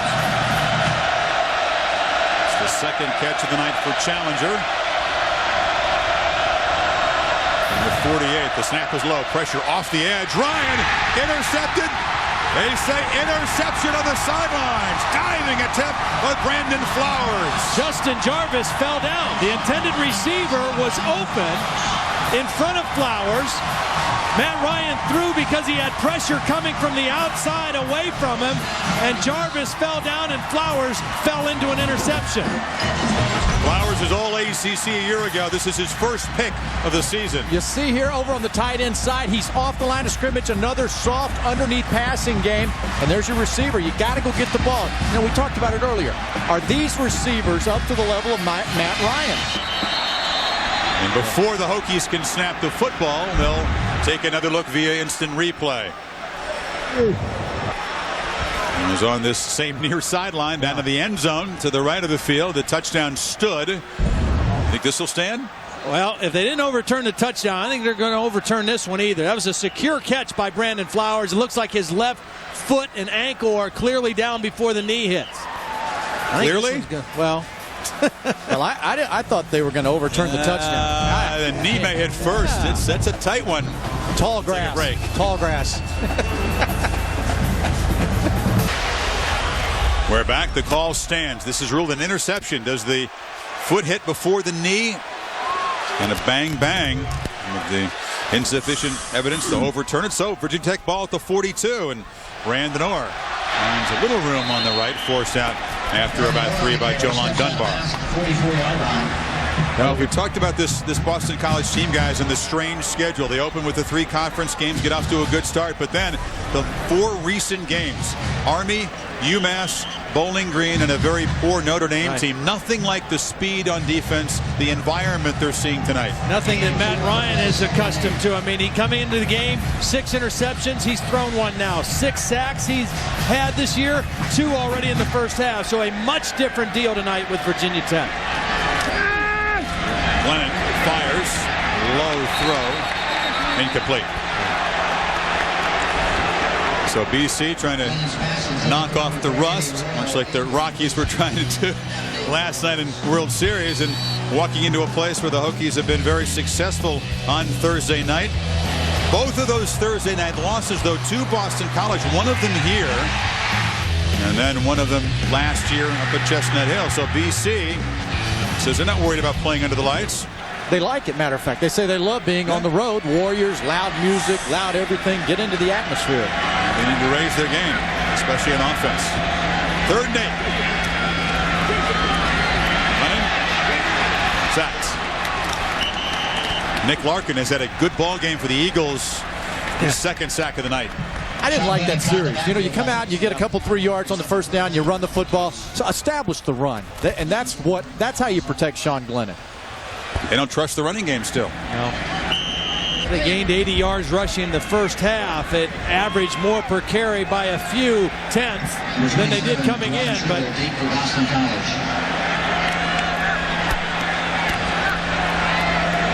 so Brett Bowden the punt. DeLon Tribble is back deep. He signals for a fair catch and makes it at the 28-yard line. Well, our old Flutie Flakes is really wanting to itch to get back in the booth with us. What do you got for us, Flutie?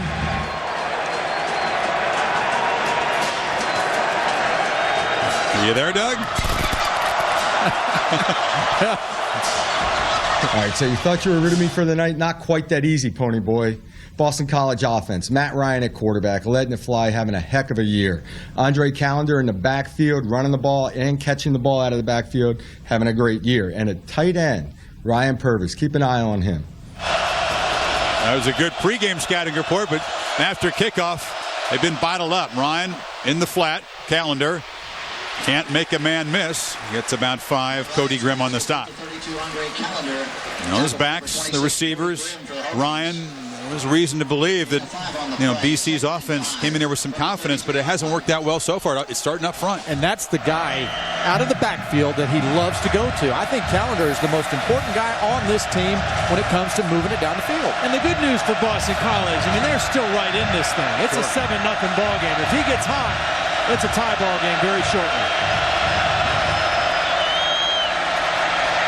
Ryan, again, the receiver slipping down. That was Brandon Robinson. We talked about Jagosinski's frustration about the drops. This was a key play in the first half. Rich Gunnell has a throw. Even though coverage is good, he should have made this catch at the 1-yard line. Yeah, I agree. That is a catch you got to make. I mean, your quarterback sticks it in between two defenders. It's a hard-fought defensive game. May not have too many opportunities for a big play like that. He makes the catch. He almost certainly punch it in, and it's 7-7. Instead, that's one of 4 Eagles drops. 3rd and 5. BC just 2 of 9 on 3rd down tonight. Completion, but is it enough? I don't think so. I don't either. Callender made the catch, hit immediately. No, he's nowhere near the yellow line. There's the matchup zone that they were trying to accomplish. That's the way you do an execution right there. Bud Foster on him hard during the week, getting ready for this game, and no down in situation. Right. Matchup zone, I mean, what that means is it is a zone defense. You're not assigned to a particular man, but if a man comes into your area, you play him like man, and that's why you stop him short after the catch. The Hokies defense coming in, one of the best in the nation, and forcing 3 and outs, and they've done it again tonight. Eddie Royal back deep. Hasn't really been allowed to make much of an impression as a punt returner. Ayers has punted very well. Royal will have a chance at the 13. That's a block in the back. And that's a flag. Yep, they're going to be back inside the 5-yard line. That's not a very smart move by Macho Harris. He's got to pull off of that block. And the starting corner playing on special teams, as so many of the Hokie starters do. And another 50-yard punt by Johnny Ayers. He's been their MVP tonight. He's bombing it. He's really given the field position tremendous turnaround. Hokies will have very poor field position. They'll mark it half the distance. Flag is at the 10-yard line. During your return, blocking it back. Number 1 of the offense. Half the distance to the goal line. At the first down, we have a timeout on the field. We have an Another look at the penalty. Mistake by the Hokies, and they'll be backed up at the 5-yard line when you come back, protecting a 7-0 lead.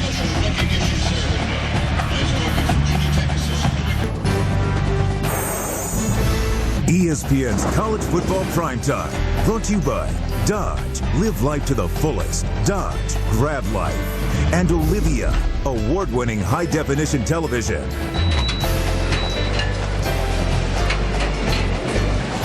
Well, there's been some waffling among the experts this college football season. It's been very tough. Number 2 has been grilled 3 times in a 13-day span. USC shocked by 40-point underdog Stanford. Cal lost at home to Oregon State. A week ago tonight, USF lost at Rutgers. Number 2 Boston College in a 7-0 hole. And handoff to Brandon Orr on first down. The Hokies, the last time they had the ball inside the 10-yard line, drove 91 yards for a touchdown. They've had poor field position most of the night, though. I would say one of the keys to that big drive was the quarterback scramble. And so in the locker room, I think Glennon, don't be afraid to take off and run and add that element. Yeah, and make a quick decision. And for the most part, he did that in the first half. He didn't like what he saw. He took off quickly.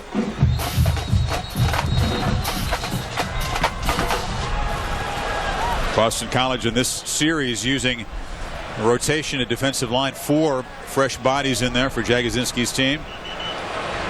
There's a timeout on the field.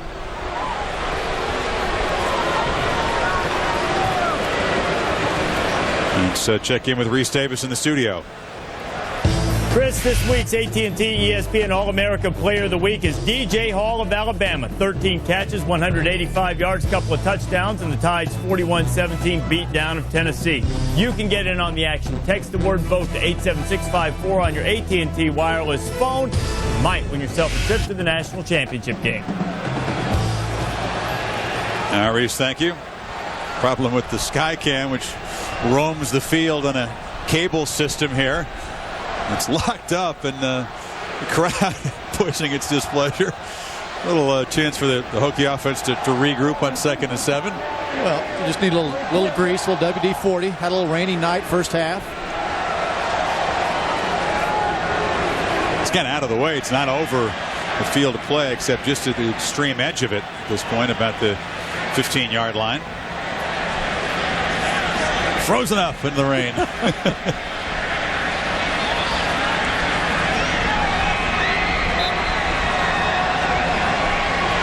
The officials, not something they face all the time, trying to figure out, what do we do about this? Right. Can we play? We have to wait. We've endured a rainstorm. Jagodzinski having a laugh. He hasn't smiled much tonight. Crank it out. He smiled a lot in that media guide, though, didn't he? He did. If you look in the Boston College media guide, you see every picture of Coach Jags. He's got a smile on his face. We're asking people who knew him, is that a constant? I mean, here he is. There's at the press conference. You know he's happy about getting the job. He's got the hat on up here. He's got a different hat on. He's still smiling. Hey, more chuckles at the press conference. He's with his family in the upper right-hand corner. He's all smiles all the time. I talked to Mike McCarthy, head coach of the Packers, this afternoon, and he said, well, he's got a smile. He's undefeated. Yeah. You know, and McCarthy was happy for him, too. You know, so he's a blue-collar guy, stays the course, not surprised at all with his success. He took a job where he inherited an outstanding quarterback. 29 on the game clock. 11:29. Known for his really good organizational skills. He said he learned, from his time in the NFL how to organize things. He practices a lot like an NFL team. Not a whole lot of contact, just one day of real hitting and less than 2 hours each day. Well, make sure they understand what you're teaching them and don't blow them away. This connection with Virginia Tech, he coached the Falcons offensive line in 05, and of course ex-Hokie Michael Vick was there.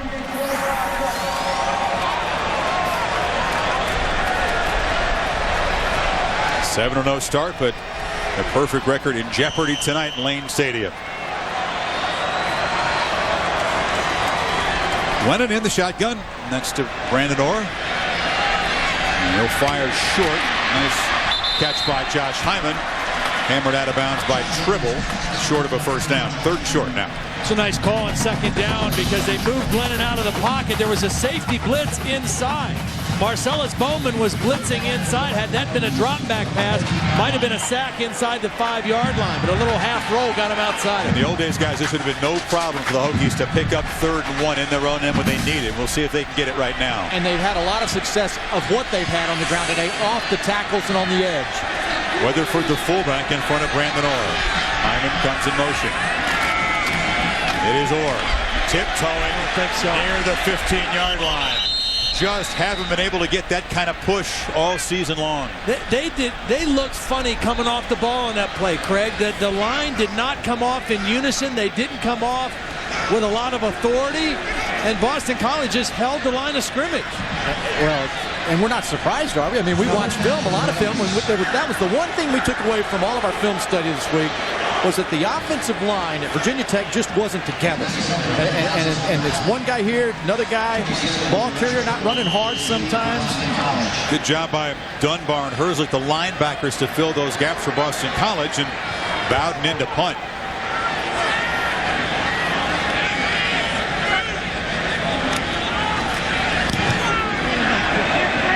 Low kick, Tribble calls for a fair catch at his 38-yard line. Tribble in no mood to gamble on punt returns on a rainy night. Nice job. Bowden does his job, 47 yards on the punt. 4 races to go. The chase standing is up for grabs. Jimmy Johnson trying to run down his teammate Jeff Gordon. NASCAR Busch Series at Memphis on ESPN2 Saturday at 3 Eastern. And the Nextel Cup race in Atlanta on ABC Sunday at 1 o'clock Eastern time. Will it be another championship or the 24 car? And Jimmy Johnson running down. Can BC get the offense going here? Still chasing points. Whitworth is the tailback, and he gets the call. It'll be Whitworth to the 45, picks up 6. Not a bad idea to get away from the outside and Ellis, right? They're dominating out there with speed. Hit him in the gut. Yep, try to punch him in the stomach a couple times. See what you can do. Xavier Adibi, the heart and soul in there now without his partner, Vince Hall. Missed his first start in 45 games. Last game out against Duke with the broken wrist. Adibi having to take over the leadership of this defense. There he is, 3 tight ends in for the Eagles. Cut down is Whitworth. Ryan Martin off the edge. Ryan Martin's one of those great stories. You know, the blue-collar kid. He didn't have any scholarship offers out of high school, went to Norfolk State. Then he went to Hargrave Military Academy, walked on here to be with his younger brother, and then worked himself into being a starting defensive lineman, a blue-collar, lunch pail kind of guy. He's made 5 tackles tonight. Another 3rd down for the Eagles. Just 2 for 10 in that department. Ryan looks short. Almost intercepted as Macho Harris jumped the route in front of Robinson. He jumped the route, but again it was Chris Ellis. His pressure in the backfield forced a wobbly throw. Watch Chris Ellis get right into the face of Matt Ryan, and that ball doesn't come out with a lot of zip, and it enables Harris to jump the route. You can't have zip when you can't step into the football. We talked about in studying watching Matt Ryan through the year that he has a strong arm staying tall, but he really needs to be able to step and deliver a quicker ball with his feet. Tell you what, I'd put 2 guys on 49 the rest of the game if I was Boston College. He's causing too many problems. Ryan just 12 of 28. As many punts now as first downs. Royal takes it at the 5. And fights back to the 17-yard line. 50 yards as Harris continues to boot it deep. Applebee's weekend menu. Talked about significant Saturday in the Pac-10. Ohio State and Penn State. Primetime game on ABC. Can the Buckeyes survive their biggest hurdle of the season? Something the Eagles are trying to do tonight here. And how about the Trojans of USC going out to a very loud, tough Oregon place to play with a quarterback, Sanchez, that will probably start for them. John David Booty not quite ready to go. And Arizona State has been owned by Cal in recent years. The Bears have been a real nemesis. Right now, Meantime, number 2 continues to trail. Glennon, a first down throw. Pump fake. Goes deep. Eddie Royal, wide open. Makes the catch.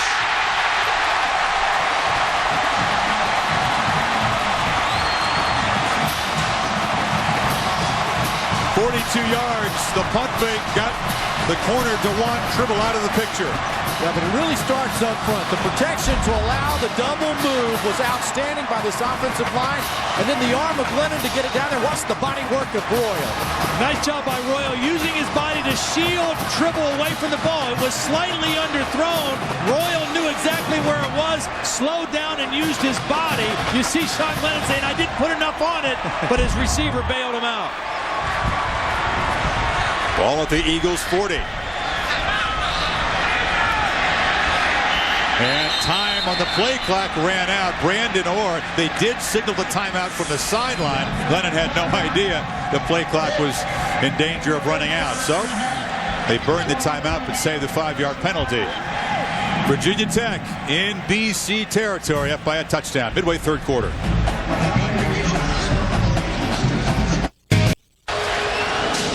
This game being broadcast on ESPN HD, presented by Pioneer Kuro. So the first down throw for Glennon picks up 41 yards and sets up the Hokies at the BC 41. Orr has a little crease. A flag is down in the holding zone to nullify what would have been a nice run for Brandon Orr. And a nice call by Brian Steinspring. Out of that timeout, they went with the shift, brought two guys over to outflank the Boston College defense, and then snapped it quick and were able to get to the corner, but there was a hold back inside away from the ball. Penalties a problem for the Hokies this season. Kind of uncharacteristic, and especially a problem for an offense that's had trouble overcoming penalties like this season. But again, number 8, offense, 10-yard penalty, previous spot, repeat first down. It's your guy Boone, the tight end. Greg Boone with the big hands down the field. Hey, he's had some nice catches and good blocks, but again, you see the perimeter run. The success, for Virginia Tech has been on the corner with the running game. You see a frustrated Brian Steinspring there. He had a nice call out of the timeout. They march it back. That's his guy, too. He coaches tight ends. Yeah. He can get on his own guy in the group meeting. First and 20 now. They fake it to Orr. Glennon looking downfield, trying to find Josh Morgan. And a flag as the ball is intercepted by Jamie Silva. I'll check the flag. Silva has the ball at the 4-yard line.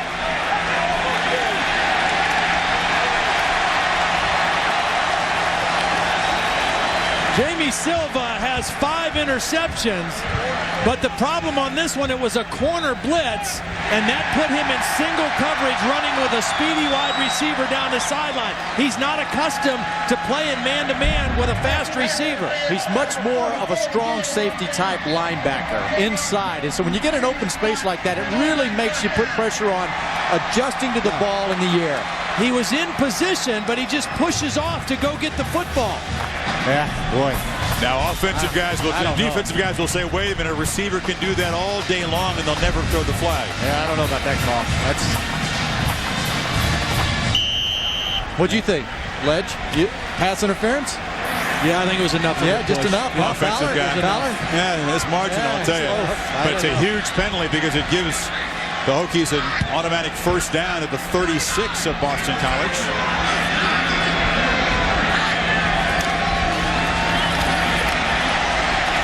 Orr just can't get the corner.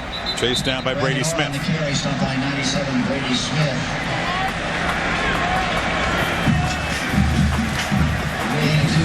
People tuning in to see what is Boston College about. Is this team good enough to get out of Lane Stadium with a win? Are they worthy of the number 2 ranking? Remember, the team that's just behind BC in the BCS standings is LSU, and they thumped this Virginia Tech team a 48-7 beatdown on the Bayou. Now, different setting, different time of the season, but people are bound to compare when you're talking about the top of the BCS standings.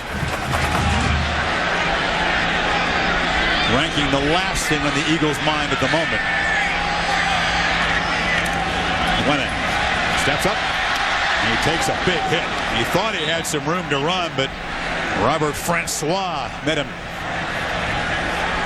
We've seen Sean Glennon move around pretty decent tonight. One of the things he really did in the offseason, after the bowl game, he didn't play well. He made a real commitment to training and getting himself in better shape. He went and worked with a speed coach and a guy that worked with him on his footwork and his agility. He put a lot of extra work into that. He's still not a Tyrod Taylor type, but he's a lot more mobile than he was a year ago. It's not the reinvention of picking quarterback. No.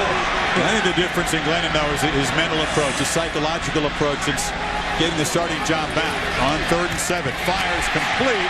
And it's caught by Justin Harper, but he doesn't have enough for the first down. Silva on the stop. It'll set up a decision for Beamer here. But to your point about his makeup mentally as a quarterback to lead a top 10 team, that throw right there, going down in distance and field position, looking for 3. Move the ball. We're going to kick a field goal here. John Diddley used 3 of 4 from beyond 40 yards. But he's a solid kicker. This will be from about 45 yards. 10 of 11 superb numbers, and he's got good range as well. Crucial, this for a 10-point lead.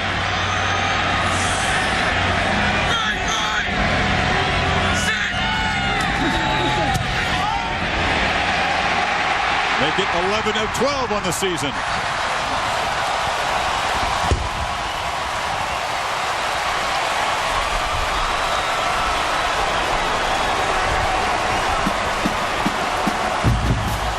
So the big pass play, they're helped out by the pass interference penalty, nullifying the interception, and the Hokies build a 10-point lead. And the urgency will grow now for Matt Ryan as he gets the football back down 10. Well, there's still a lot of time in the game, and this is when you count on his poise and his leadership. This is a team that has 17 guys that have already graduated from college, already have their degrees. It's a mature, senior-laden team, and that's what you need right now. You need that poise and that leadership to say, hey, guys, it's 10-0. We got a lot of time. We've been behind before. Let's take care of some business here. But from a strategic X and O standpoint, there's nothing that we've seen in this half to suggest that they've solved the problem, which is the speed of Virginia Tech's defensive line. And you've got Virginia Tech's secondary now starting to recognize some squat on route. Well, you're not going to get any faster during halftime in the locker room, so you're not going to match their speed. You just got to do some different things. And again, I think they need to pay a little extra special attention to Chris Ellis rushing off the edge in definite pass situations. Dunleavy to kick off. Ryan just 12 of 28. Still hasn't hit the 100-yard mark in passing. This is Jeff Smith, a yard deep in the end zone. It's a couple of blocks. Takes a big hit at the 25. Let's go to Aaron. Matt Ryan. Chris, this will be interesting to see Matt Ryan's demeanor here. Just over on the sidelines before he just went into this huddle. This is the most fired up I have seen him tonight. He got in the face of every offensive lineman and just started screaming, let's go, this is it, let's go. He has been absolutely quiet this whole night on the sidelines. Right now, that was pretty different. See if it has an effect. These guys said all week they didn't care about the environment. They didn't care about coming to a hostile stadium. Didn't feel the pressure of being number 2 in the BCS. There's Ellis.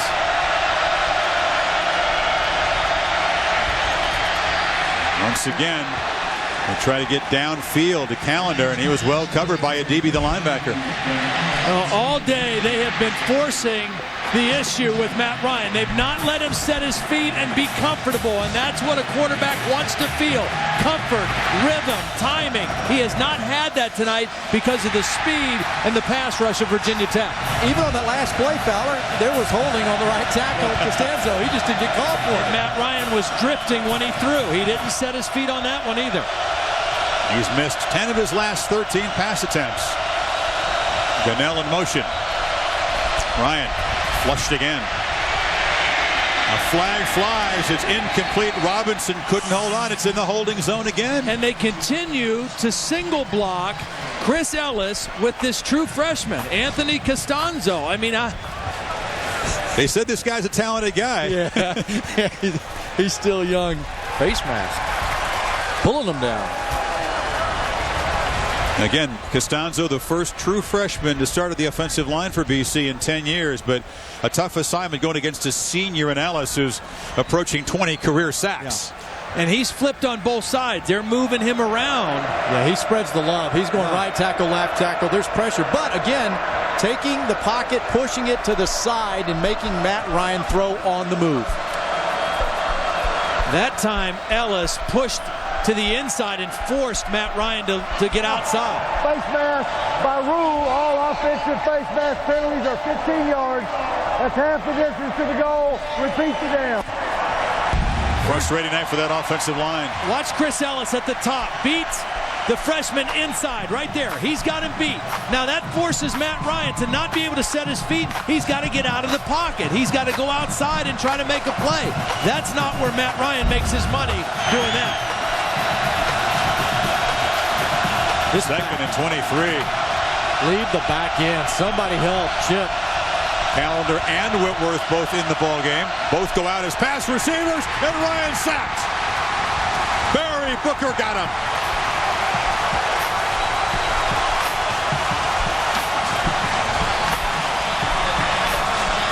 And again, despite it, there was no help for the backs there. They both went out. They went out. What's going on? I mean, you've got to recognize pressure comes from the outside. You got it on the inside. There's no way that Matt Ryan can look downfield and see anything with people in his face. Now that time, the right guard and the right tackle just got whipped. It was one-on-one matchups, and both of them got whipped. Ryan has been sacked 3 times tonight. 33 yards and loss, and pressured countless times, and now the noise of Lane Stadium on 3rd and 33. Play clock's down to 3. They just get the snap off and make the safe call. Callender dropped for a short gain.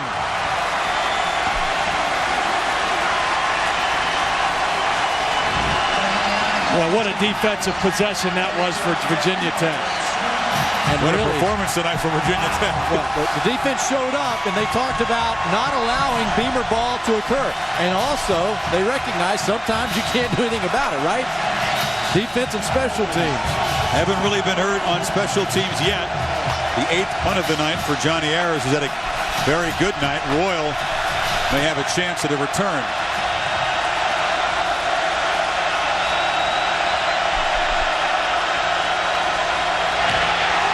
They brought pressure. Once again, Ayers is knocked down.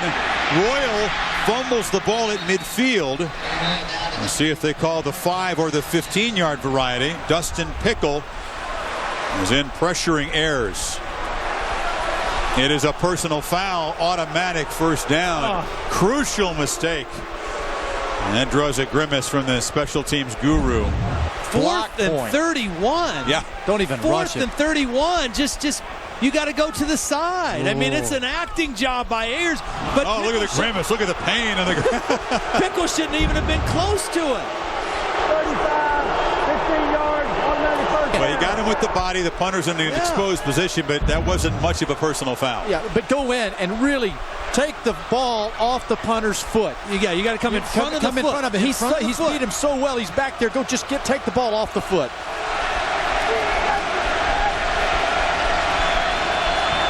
Not high with your hand, Pickle. Get the ball hands down on the foot. He put his hands down to try to avoid the contact and ran into him with his chest.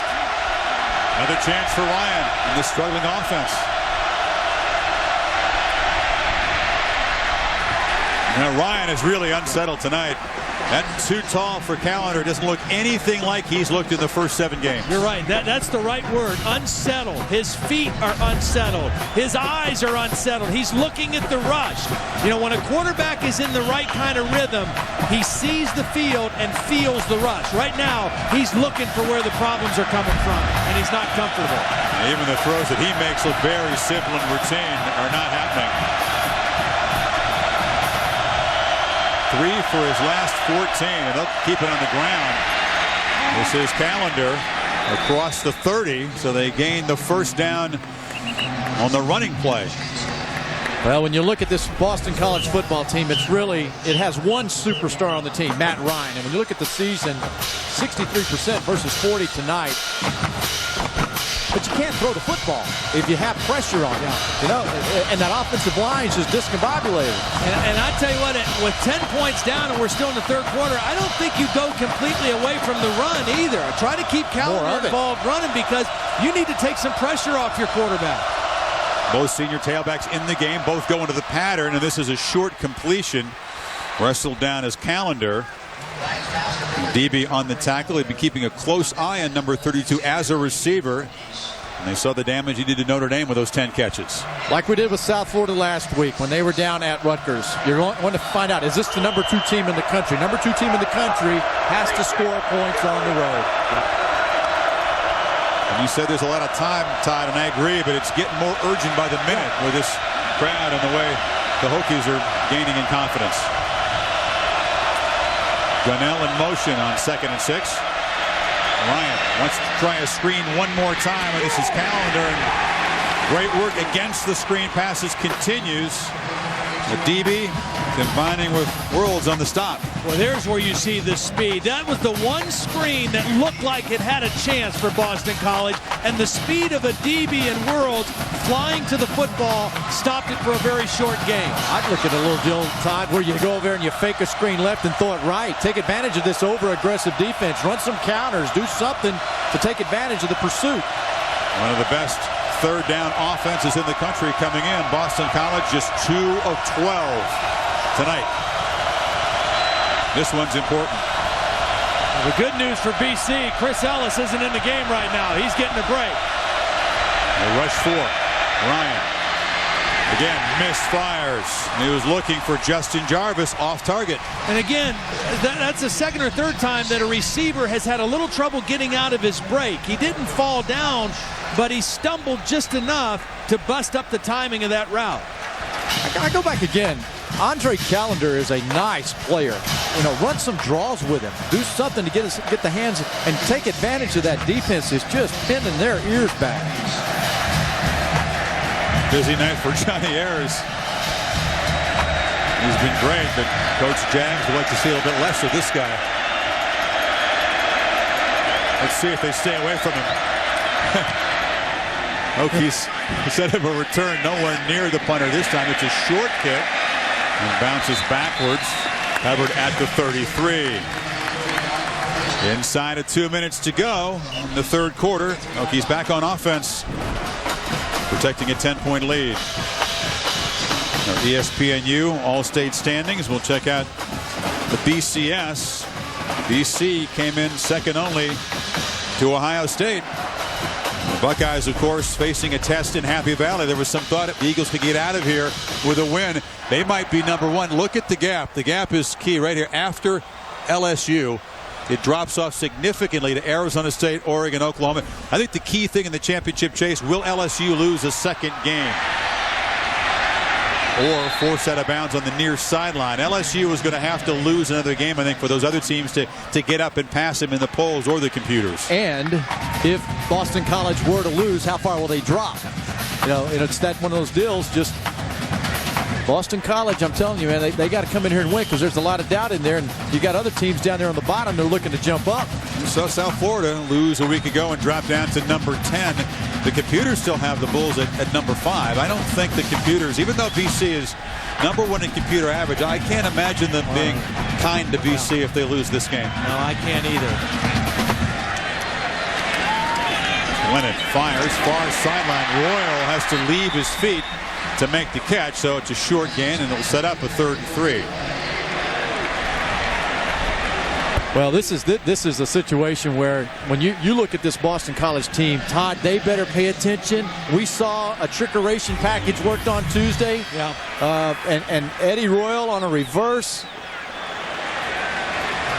On 3rd and 3, you're calling for the reverse up 10. I'm telling you, man, right now you got a chance. You got a chance to get something on him. I would. I'd get Eddie Royal the ball. The good thing about 3rd and 3 is you got a run-pass threat that's legitimate either way. Eagles crowd the line of scrimmage. Play action. Lennon fires in the flat, and the fullback reaches behind him and makes a terrific catch. Carlton Weatherford showing better hands than you expect from a big blocking fullback. They had that play earlier in the ball game down by their own goal line, and Glennon overthrew him. This time he throws the ball behind Weatherford, but what a catch by the big fella. Reaches back with the one hand. Wait, if fullbacks wear big, heavy shoulder pads, they can't reach back and make that You catch. guys sound surprised that a fullback can make a catch. Come on now. He's known for his blocking, big guy. He's not much of a pass guy. The quarterback made that tough on him, but a first down at the 44. Or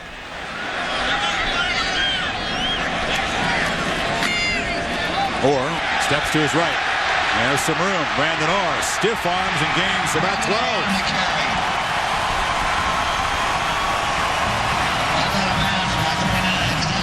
Billy Height, the running back coach at Virginia Tech, thought that Brandon Orr looked the best this week that he's looked all season.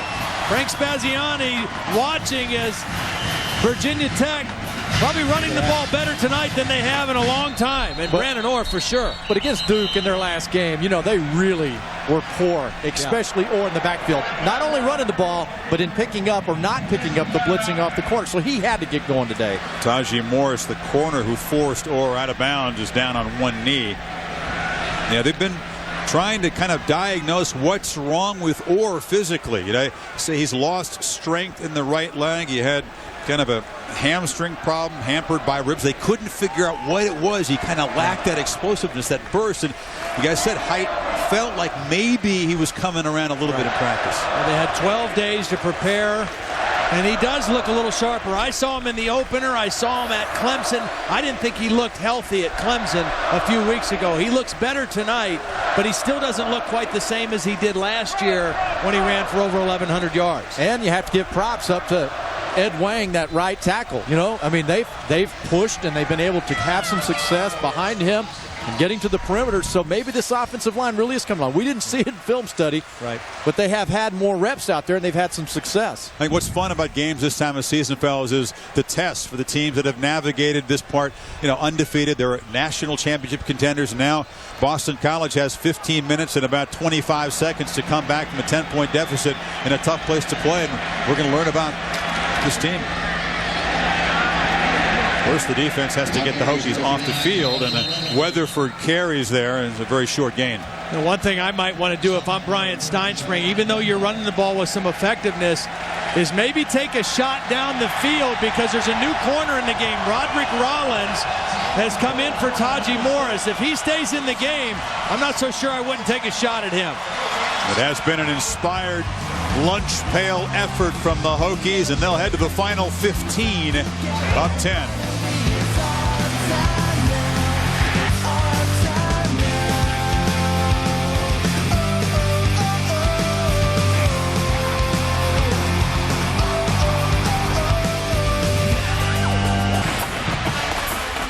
New position for number 2. First time trailing after 3 quarters. The band does the traditional hokey pokey at the end of 3 here. Great Hokie traditions, and see if they can pick up a first down. Around in is Josh Morgan, hammered out of bounds. They quickly snap it. Try the reverse, but Jolan Dunbar, the leader of that defense, there to hammer the receiver. What was that? A little reverse, huh? Reverse. Get them off there. You got to spread the field, use the whole field. This number right here, to me, 121 yards with a Heisman Trophy candidate. That's the top, maybe the top Heisman guy. Maybe the top guy coming in, but right about now, not. But he still has a whole fourth quarter to make up some ground. Hokies very successful on third down tonight. 6 of 13. Much better than their season average. Or he's be stacked up for a loss. What a great play. Great play by Alex Albright. Is that who was over there on the Mark edge? Herzlich, the linebacker. Yeah. Great job of keeping leverage, outside leverage. They tried to get to the corner. They tried to outflank him by formation, and Albright did a great job along with Herzlich just keeping outside position. And again, what you mean by that in that leverage is he came from the inside and he pushed him to the sidelines. He did not allow Orr to get up in the lane. They believe Albright, just a sophomore, has a huge future at Boston College. Brett Bowden, pretty good this season at dropping the ball down inside the 20. He'll try to pin Ryan deep. He got too much on that punt. And will sail into the end zone on the fly. Not a good effort by Bowden that time. Bud Foster's defense back to work. Keep waiting, I think, for the offensive line to improve its protection and for Ryan to get going. Haven't seen it yet. See, the problem and the dilemma is if you want to keep guys in, then that limits the number of guys you have eligible receivers. So far, Steve Logan has still decided he wants everybody out. Well, but what's the point of having 5 receivers and you got your quarterback on your backside, right? Or moving his feet too much. That's what he's doing tonight so far. There's a slot right there. You keep him there. Work on this corner. Give yourself. That's Purvis, one of 2 tight ends. And they'll hand it off to Whitworth. You know, back in September when they lost to LSU, this defense, they thought they were pretty good, but they didn't trust each other. They didn't play in sync. They weren't playing as a unit, and they were embarrassed down there. And ever since then, they had a team meeting after that game, and Xavier Adibi was very, very vocal in that meeting. And ever since then, this defense has played as a unit, very cohesive under Bud Foster.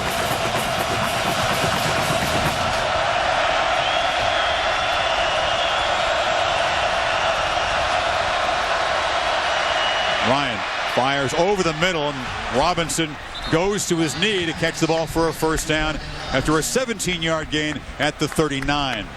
That's the Matt Ryan that we've seen, you know, where he's just buying a little time, moving up in the pocket, trying to get the receivers open. But he's got to have that composure. He's got to continue to see the receivers. And if you want to lead your team, and if you want to come into a place like this and win, this is when you have to step up and play, because everybody right now is depending on Matt Ryan. Everybody in that offensive huddle and everybody on that sideline. 5 on the play clock. Play action. Ryan flips it off. He's got the tight end Purvis, and he picks up about 9. I like the first down throws off of play action. It gives you a little bit better protection. It takes a little bit of the steam out of that Virginia Tech defense.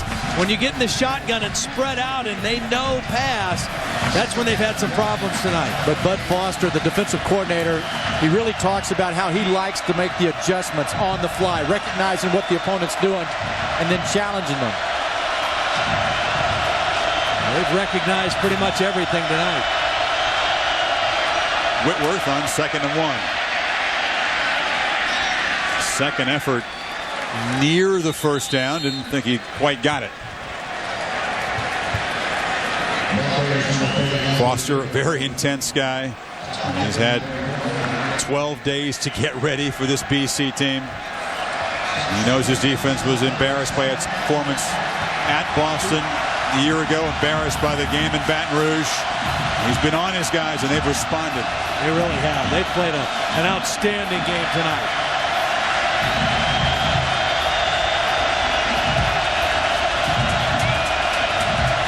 Third and 1. The sneak's there if they want it. Instead, they run the stretch. Whitworth able to get away from a man in the backfield, but a flag is fallen. They're trying to block Barry Booker. He's been kept in trouble all night, and this looks like a hold, and it is.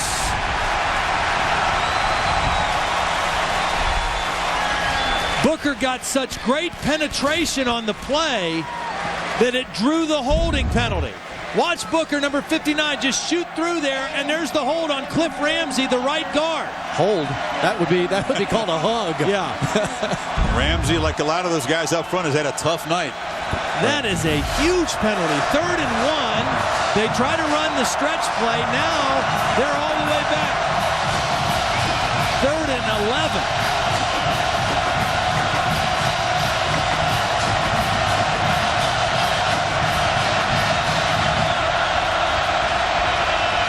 You know what? They thought the ball was on the right hash. They came out of the huddle. The ball was on the left hash. They tried to change formations. Now they have to burn a timeout. There was mass confusion among the entire Eagles offense. Boston College still has 2 timeouts remaining, but it's starting to get late for the Eagles. Insurance. Are you in good hands? Yes, those fans know one of the keys to the game has been BC struggling on 3rd down, often 3rd and long. And again, after that holding penalty, it's 3rd and 11. They have not converted a 3rd down after halftime. Here's Ellis right here, 49. He's been the guy causing a lot of problems. Ryan gets protection, but fires high. He was looking for Clarence Mego. It was behind him. And again, on 3rd and long, you have a chance to Bruce see Smith that, loves it there. Yeah, that Bud Foster has been very successful with rushing 3, dropping 8, having 5 underneath to go that match zone to take away the shorter routes. That time he had protection. He had an opening. He's just a little bit behind on his throw. A lot of bodies in there, but he had a seam. A quick shot of the greatest Hokie ever, Bruce Smith, a guy who can appreciate pressure in the quarterback, one of the all-time greats. Ayers boots it. Royal on the hop. He's trying to set up the wall. Gets a block. And gets the corner and dives across to the 23-yard line. 49 on the punt, 10 on the return as we head back to Reese Davis for a 30-30 update. All right, Chris, can't be good news for BC when the Red Sox have outscored them. Boston now has a 2-1 lead on Colorado in Game 2 of the World Series. They're moving to the top of the 6th inning. Mike Lowell knocking in the go-ahead run with an RBI double. Some news from football indirectly. San Diego Mayor Jerry Sanders says Qualcomm Stadium will not be available to fire evacuees starting at noon Pacific time on Friday. That could clear the way for the Chargers and Texans to play there this weekend. Sports Center after the game. Stay current at ESPN News. Reese, thank you. Our hearts go out to the folks in Southern California displaced by the terrible fires. By the way, we talked earlier about Mark Sanchez, the USC quarterback. His father, Nick, is a firefighter in Irvine, California, has been battling those blazes in Orange County. Mark saying his thoughts of him with his dad. He's trying to, keep constant word on where he is, how he's doing. He's certainly proud of his father. Yeah, absolutely. Hokies picked up 3 on first down as they try to do some damage, choose some clock here in this possession. Orr has a crease, and Brandon Orr has a first down across the 32. Tyrone Pruitt on the stop. Brandon Orr approaching 100 yards. That would be a huge breakout game for a tailback who's really struggled this year. You get the sense right now Boston College is trying to figure out how they can make a play. They've played pretty stout, but they just haven't been able to knock the ball loose here. And they had the one fumble recovery and a fumbled snap, could get nothing out of it in the first half. Lennon, he'll throw on first down, swings it near side to Josh Morgan, who's hit immediately over there by Pruitt. A bit of a risky throw, a long throw in the flat. That ball was in the air a long time, and Pruitt just ripped right through the guy trying to block him and almost got there to knock the ball away. I circle the linebackers there. The linebackers are the strength of this defense. Jolon Dunbar and that group are the strength. They're okay up front. They're okay in the secondary. But the linebackers playing downhill and making plays is what they're used to. Tell you what, they have not gotten nearly as much rest tonight as I think they've been accustomed to getting either. Lennon, short completion. He's got the tight end Boone in traffic, and the big man muscling near the first down marker across the 40. I'll spot him dead before he eventually was dragged to the ground. Again, the only touchdown in this game, somewhat controversial after a discussion. It was ruled inbounds. Royal, did he keep his feet inbounds? Did he have control of the ball with the feet on the ground? He reviewed it, didn't overturn it. I still think it was a very, very marginal play. I don't think he had control. He didn't. He did not have control of that football. That's just not a touchdown. It's on the board. Yeah.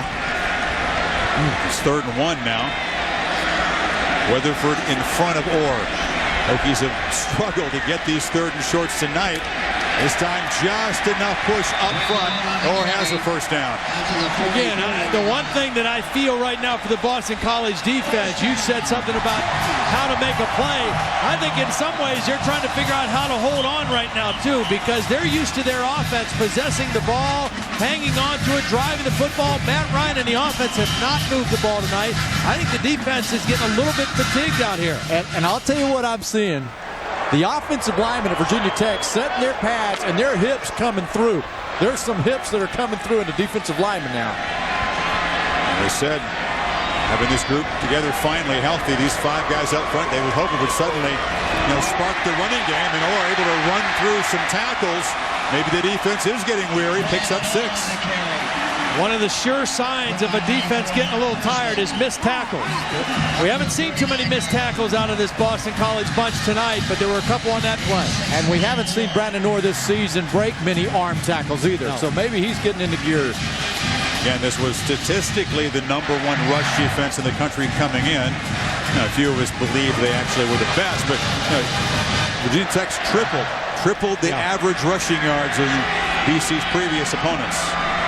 Kenny Lewis now in the ball game, the sophomore spelling Brandon Orr. He's to the right of Glennon. And a snap, just a second on the play clock. You could see Glennon eager to get that ball snapped. Has to fall on it back in the 40. You mentioned Bo Warren as the center. This is the third center that's played in the game tonight for Virginia Tech. That one just a bit outside and low. Just a little bit, yeah. Glennon not even thinking about picking up that football, doing the safe thing, falling on it on 10. Well, like one of your Colorado Rockies pitchers yesterday. Yes, out of the strike zone. 3rd and 14. Lewis is the long tailback. Glennon wants to go downfield. Looking deep for Royal. Jump ball. And broken up nicely by Tribble. Glennon's pass intended for coming into the ball game. Boston College leading the nation with 18 interceptions. Sean Glennon said about half those interceptions have come on deep passes when quarterbacks have just gotten a little bit too anxious, too greedy. That time they had a chance to pick one off, weren't able to come down with the football. And the net effect, if they had have intercepted the ball, would have been like a nice punt. That interception total a bit inflated because what, 6 came against Bowling Green, right? In a blowout win. Bowden gets the ball away. He'll bounce and roll dead just inside the 20-yard line. 41 yards on the punt. The Heisman candidate, still no points on the board. Welcome back to Blacksburg. The Hokies lead by 10. Here's a guy that I know would love to be in this matchup tonight, linebacker Vince Hall. We'll get your injury in just a moment. What's been the key for your defense tonight in pressuring Matt Ryan? I think our key on defense in general, but everybody being in the same gap and just maintain their ball. I mean, all we got to do is maintain responsibility, and good things will happen for us. Second chance in playing the #2 team in the nation, Chris. An interception, Aaron. Ryan throws right into traffic, and DJ Parker, his second pick of the year. And that'll get Vince Hall happy. The greatest defensive player ever coached by Bud Foster, the guy with 365 career tackles, and Ryan pressing. He definitely pressed on that one. He's trying to make a play, a lot of combination coverages, and DJ Parker just saw the quarterback. He went to double, he felt the ball was coming there and turned and got a quick glance at the quarterback and then went to the ball. I thought he's a great example of match zone right there. Wasn't it bracketing, finding your guy, getting on him. Couple of picks tonight for Ryan. Kenny Lewis in the game. Lewis, a good push. Sharon, back to you.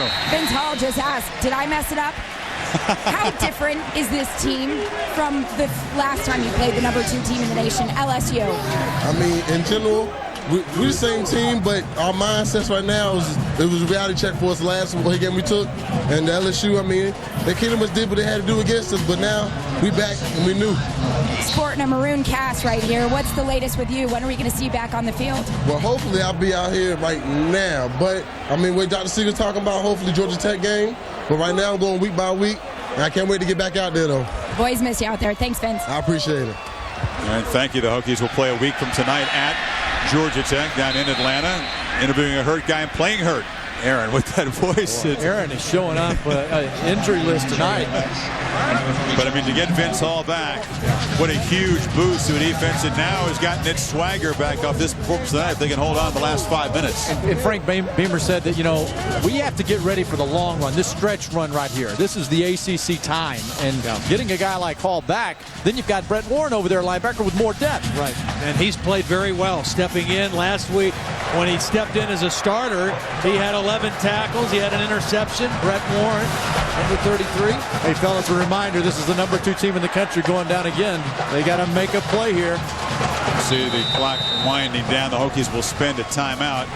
Yeah, just 4:32 to play. Will it be yet another number 2 team? BC would be the 4th in a 20-day span to bite the dust.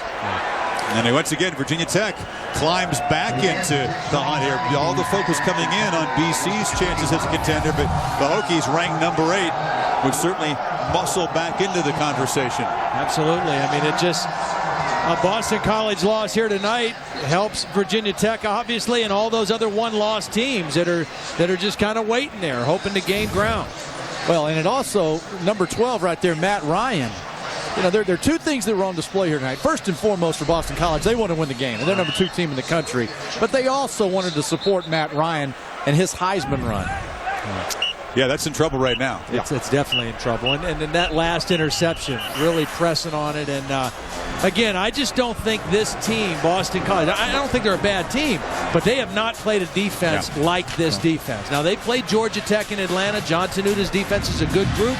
They do a lot of different things that you have to read and decipher, but they don't have man-for-man speed, physicality, the athleticism that this defense has. Guys, they're getting whipped, but again, and we're not making excuses. The weird schedule has to be considered a factor. Lennon wants to take a shot, looking for Royal, and throws it away. Again, BC, a lot of it's for television, opening up with 3 conference games and a very bizarre stretch of 4 non-conference games. All of a sudden, off that, you play arguably your toughest conference game of the season down here, and they just didn't look ready for it. Yeah, but you know what? There's a whole lot to be said about you play the best to be the best. And when you just aren't going against, when you have Notre Dame and you got UMass and you have Army, things just aren't the same pace, and it really catches up with you.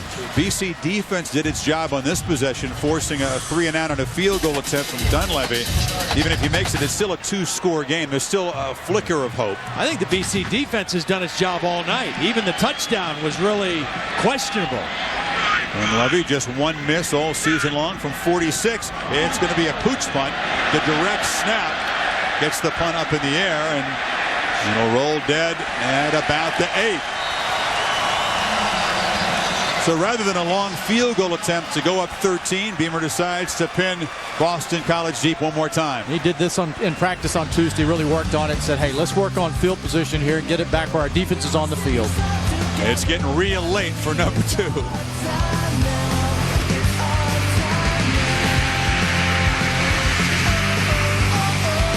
Things are starting to feel a little bit, I wouldn't say normal because things are never going to get back to normal, but we've started to feel a little bit better. You don't want to forget about those people. People have really come together. This football season is what we needed. I don't think we should let one person stop us from doing what we came here to do and start a career and have... ESPN's College Football Primetime is presented by Applebee's Neighborhood Grill and Bar, eating good in the neighborhood, and in part by BMW, the ultimate driving machine. Now they cranked up Enter Sandman in the break, got the crowd going, the Hokies on the bench jumping around, and one more time, Chris Ellis in the face of Matt Ryan forces the incompletion. This week during practice, they didn't pipe in crowd noise. What they did was Matt at the line of scrimmage would kind of whisper. And he really wanted his teammates in this situation right here to pay attention and really focus on him at the line of scrimmage. Urgency, this possession for Boston College, down 10.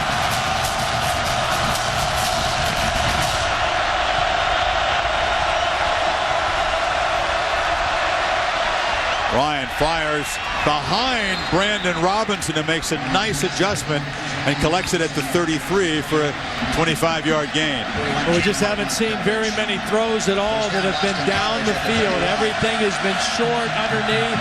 Everything has been under duress for Matt Ryan for the most part. That time as receiver, Robinson did a nice job of coming back for the ball. And Ryan did a nice job of staying in the pocket, stepping up and buying time to throw it deep.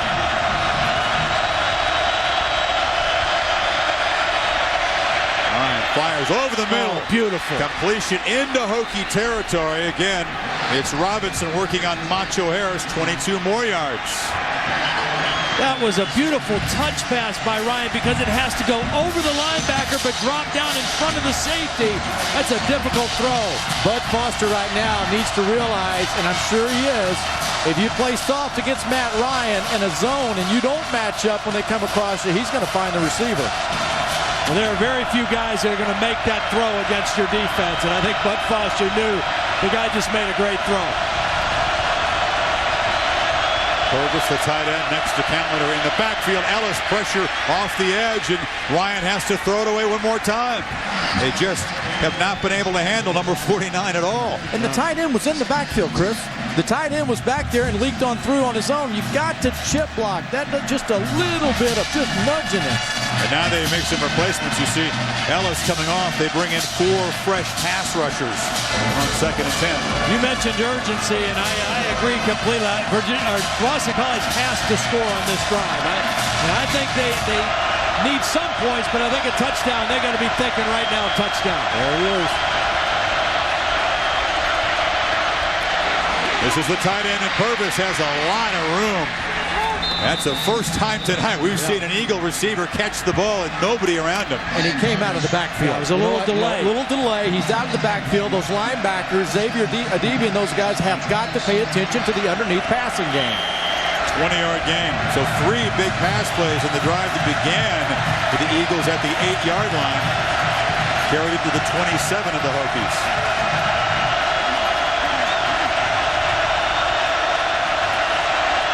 Ryan, pump fake, steps up, and a run. And a nice slide. I've seen better looking slides than that. Kind of a stumble. Flutie's going to have to come back and teach him how to slide. He got the first down. It worked. Well, the good news is he got enough for a first down, so the clock stops until they move the chains. Challenger, Brandon Flowers fell down. Challenger was open right from the snap, but Matt Ryan had already taken his eyes downfield. Pressure. That's what pressure does. Won't let you see downfield. Clock running out, 2:34 in the ball game. Whitworth and Callender in the backfield. Both into the pattern. Ryan. Has to throw it away. Adibi was all over Andre Callender.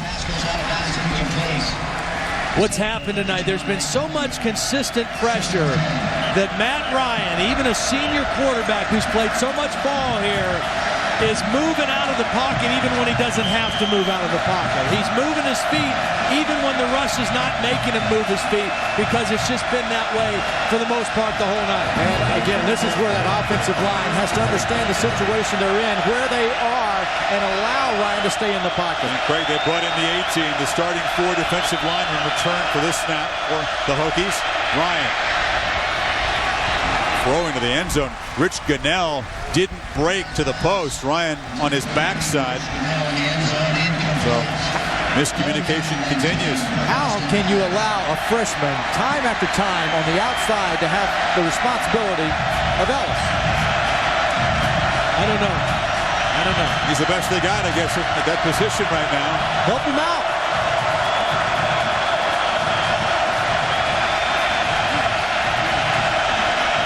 Third and 10.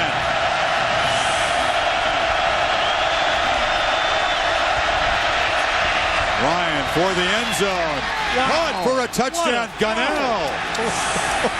He beat Macho Harris with a beautiful throw, and finally, BC on the board. 2:11 to play. I'll check the call on the far side. I've had a couple of reviews already. Did he get the feet down? Well, remember, Gunnell is the guy who had the one bounce off his head earlier. Catch, foot, yes. Right foot down before the left foot hit. That is a perfect throw by Matt Ryan. You know what? That's better than the throw that he made against Georgia Tech, maybe. I mean, that is, he threw that football in anticipation of a spot coming open. They will take a look at it, as they should on all close calls. If it stands, a 92-yard touchdown drive in 2:05 for the Eagles. They didn't have to burn a timeout. Well, that one didn't look nearly as close as the one that Virginia Tech got earlier in the ball game. If they overturn this one and not the other one, it's the right foot that he needs down, and he's got that inside the line. I think this will stand. And if it does, and And that's a Heisman drive there. Yes. Fellas, that's making some plays. He scrambles, runs, gets the first down. Got more work to do, though, Coach. It ain't over, is it? No. Panavicius will come on and try to make it a 3-point game, and then the Eagles defense will have to get the football back. You have to believe they'd use those timeouts on defense. Yeah, just wondering now with 2:11 whether you go onside kick or whether you kick it deep and hope you can stop them with the 2 timeouts. And you know, you lost 1 timeout at Boston College on that time they came out of the huddle, right. wrong hash, messed up, had to call time, wasted it. After video review, the call on the field stands. It is a catch and a touchdown. Now, Ryan, 4 of 8 in the drive. He had 81 yards passing. He had the 11-yard scramble and stumble for a first down. But you're right, that was a solid drive, the kind of drive you'd expect from Ryan. Is it too little too late? And this is a crucial extra point. He's missed 3 this year. This one means a lot. The former walk-on came on and was the hero a year ago against the Hokies up at Chestnut Hill. Boots it through. Can number 2 rally? Let's take a look at the 2 touchdowns. Both close calls on the sideline. Does Royal have it? Is his foot in bounds? They called it on the field, then the replay upheld it. This one also called a touchdown. Appears to be a little more clear cut.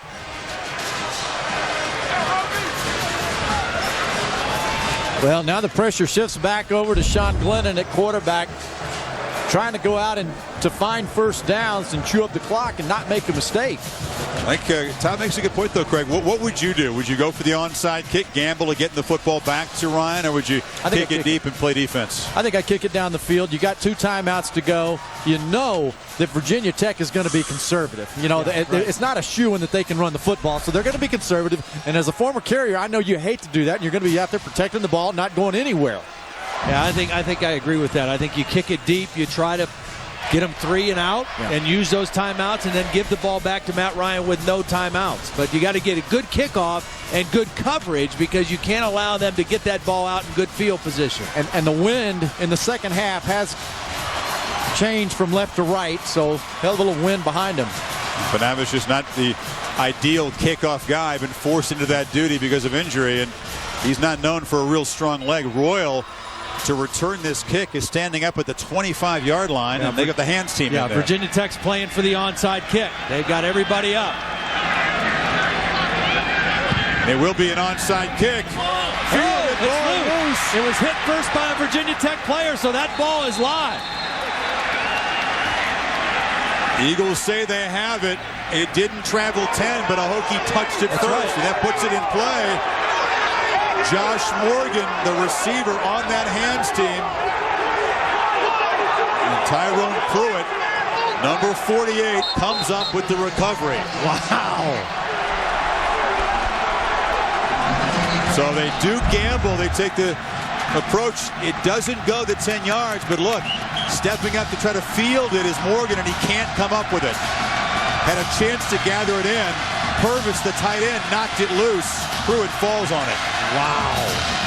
You're talking about momentum shifts in a football game. And I guess Jags was thinking, look, we're going to hold him at midfield and we'll get Ryan the ball back. And if he's got to go 90, he can do it. He's got that much confidence in the quarterback.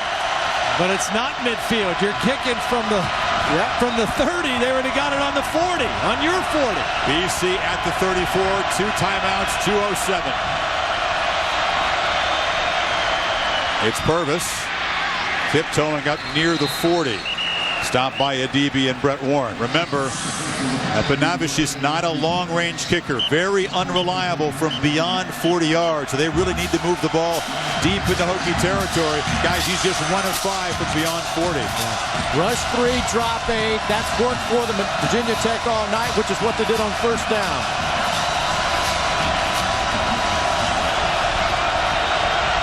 Second and 5.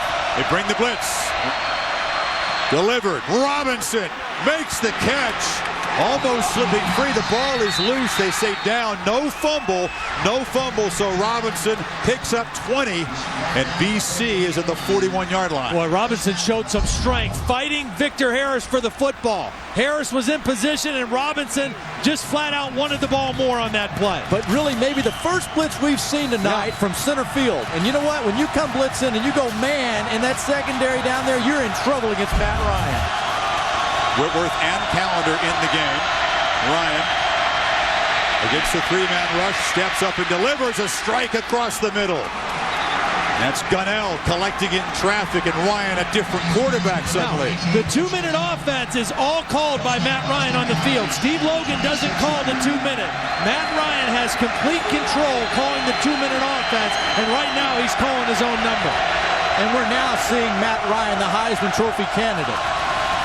2 timeouts still, no sense of urgency right now. Well, got to use one of them. Didn't like the personnel groupings. That's a good call. Good call. Well, the last drive was a marathon march. BC shut out until Ryan went to work. They gave him a few openings in the secondary. He began to take him. He ran for 11 yards and a first down, and there's the touchdown. The beautiful throw to Gunnell, who just gets the toe in bounds. I've been on these wide receivers tonight, right? I mean, I haven't been real complimentary of them, and they have stepped up. Yeah. They have stepped up.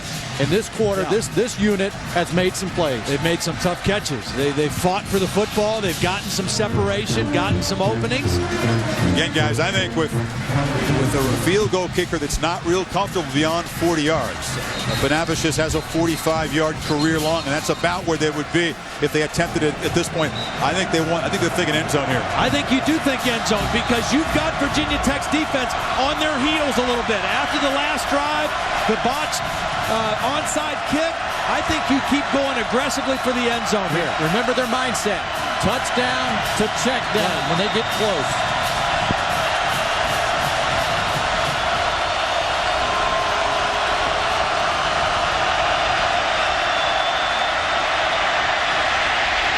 Ryan on the run. Comes back to the near side. Fires complete. On the sidelines, out of bounds at the 14 is Kevin Challenger. Boy, what a great job by Matt Ryan. And for the first time, I saw a chip on Chris Ellis. Callender took a little piece out of him that time. It allowed Ryan a little extra time. He scrambled 50 yards to gain 12 on the pass. But again, wide receiver working to get an opportunity for the quarterback, and Ryan not real quick of feet, buying time till Challenger could come open. Now here's where you got it. Now any throw you make, you can throw to the end zone if you want. This really does come into play when they talk red zone, which is touchdown to check down. They're looking in the end zone for 6. There's only 4 on the play clock. Another chip on Ellis. Ryan pressured. Fires over the head of Purvis. Put it in a position where it really couldn't be picked off. But don't you get the idea and the sense watching Ryan? He may be buying time back there, but he's not going to take a sack. No, he knows he can't take a sack, even though he's got that one timeout. They're in field goal range right now, so he can't take a sack. You can be aggressive and go to the end zone, but don't take a sack and force yourself to have to go for the touchdown. Well, there's that one timeout remaining for BC, and I really believe that Virginia Tech may have an empty gas tank on that corner. They've been having success out here. They got to make a play. Ryan flushed out. A flag is down as he fires to the end zone for a touchdown. Gunnell catches it, but Jagodzinski knows this one's coming back. Looks like another hold.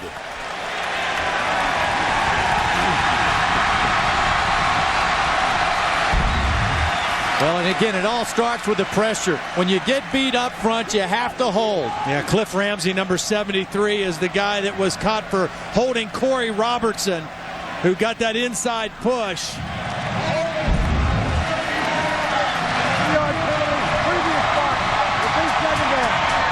Well, but you can't take away what a tremendous effort that was by Matt Ryan. Rolling to his left, throwing back to his right to the end zone.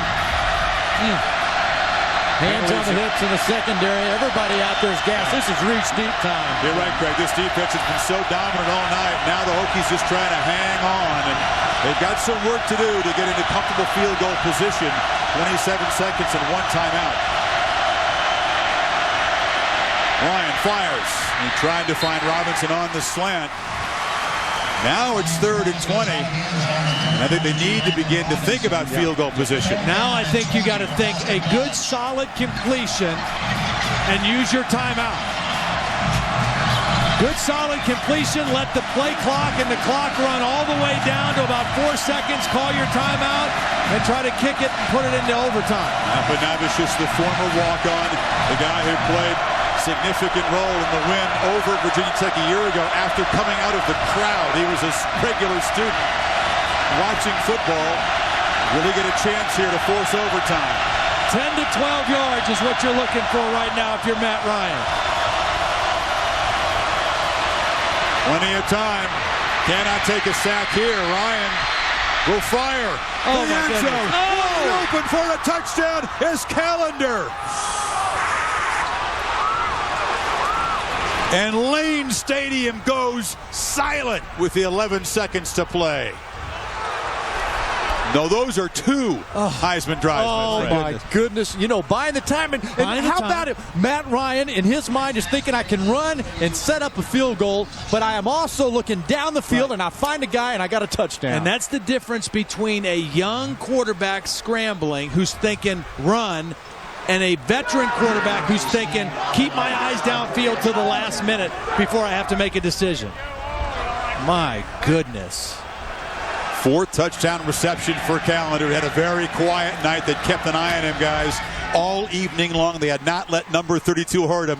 And on the final crucial play, he gets free. And I'm not sure he was looking to throw to the end zone here, but when he started moving out of the pocket on the 3-man rush, he was able to pick up Callender with his great vision and get that ball to the end zone. How about the strength? How about the strength to be able to throw the ball back across the field, across your body? And Callender, again, coming up big out of the backfield. Coach Jag showing some hops and looking to stay perfect in his young coaching career. But how about Matt Ryan? Oh, Jag's got the worst of that. Ryan knocked him down. He did. I don't think he cares right now. He's got that smile. Another picture for the media guy. Wow, they score 14 points in the last 2 minutes after being shut out all night. Three guys rushing again. You know, the decision, drop 8. So there are a lot of folks back covering and really hoping they can force an underneath play for the field goal. The amazing thing to me is he did that a couple plays ago, and there was the holding penalty, and it negated it. He scrambled, he bought time, he threw it across his body, touchdown, no penalty, bring it back. 2 plays later, he does it again. And there's once again magic in Lane Stadium on a Thursday, but it belongs to the visitors. Boston College, history shows the one team that can come in here in a night game on Thursday and come out a winner. And Ryan, 5 of 7 on that drive for 76 yards in a game with huge repercussions as fans of LSU and Arizona State and Oregon and Oklahoma all looking in, hoping that Boston College would go down. The squib kick. Hokies will fall on it. But it goes back to Coach Jagodzinski's decision to go for the onside kick. Yeah, you know what? absolutely. He doesn't kick the ball deep, and he you know what? Nowadays in college football, you got to take a victory. You can't just hope that it comes to you.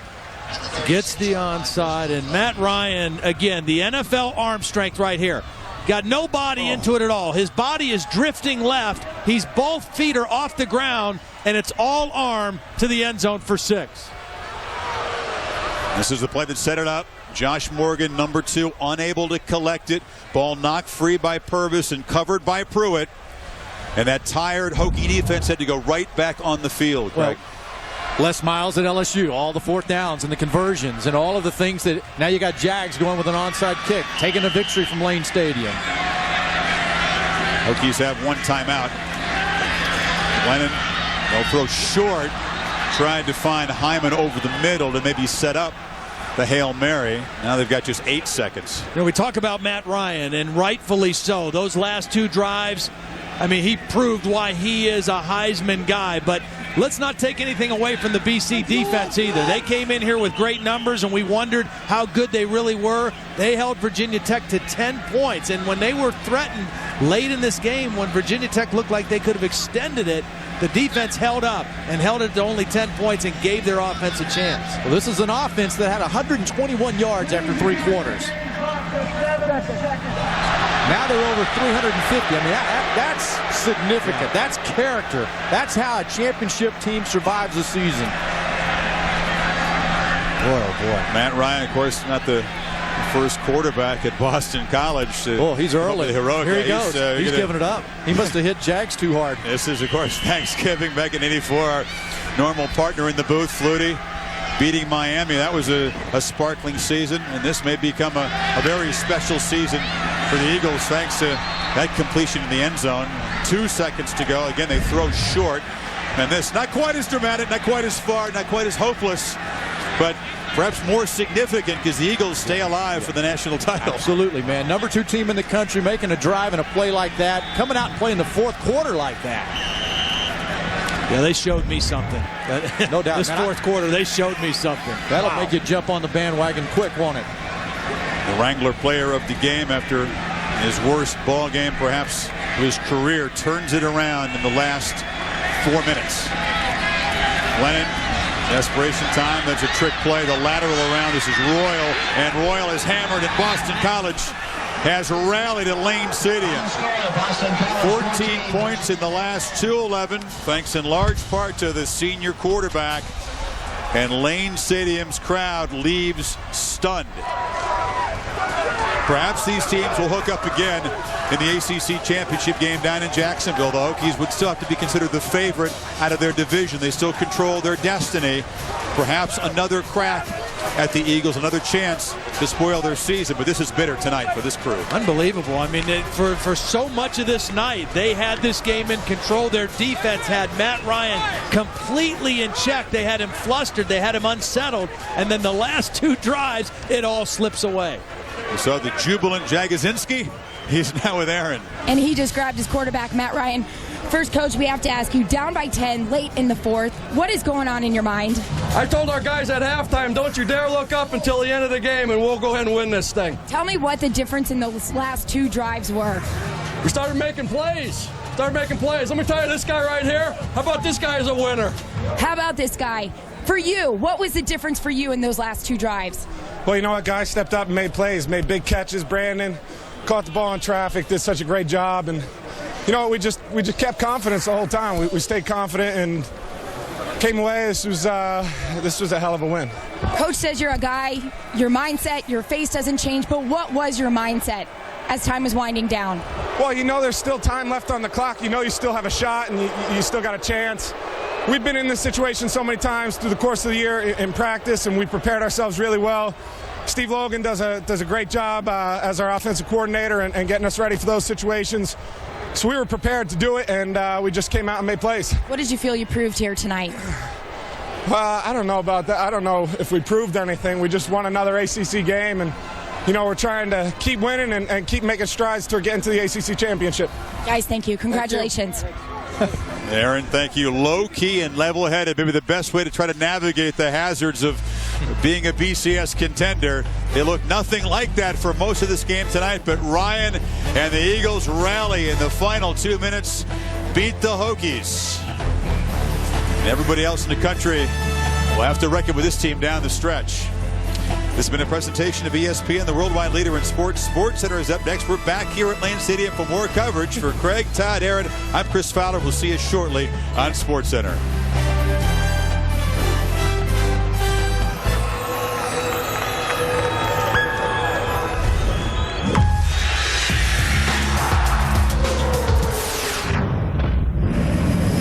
I don't hold my tongue for nobody. If I got something to say to Ray, I'll say it to Ray. This is Sports Center. Looked like the nation's number 2 would go down for the 4th straight week, but BC with the bananas comeback, we're going right back out to Blacksburg. After an offensive explosion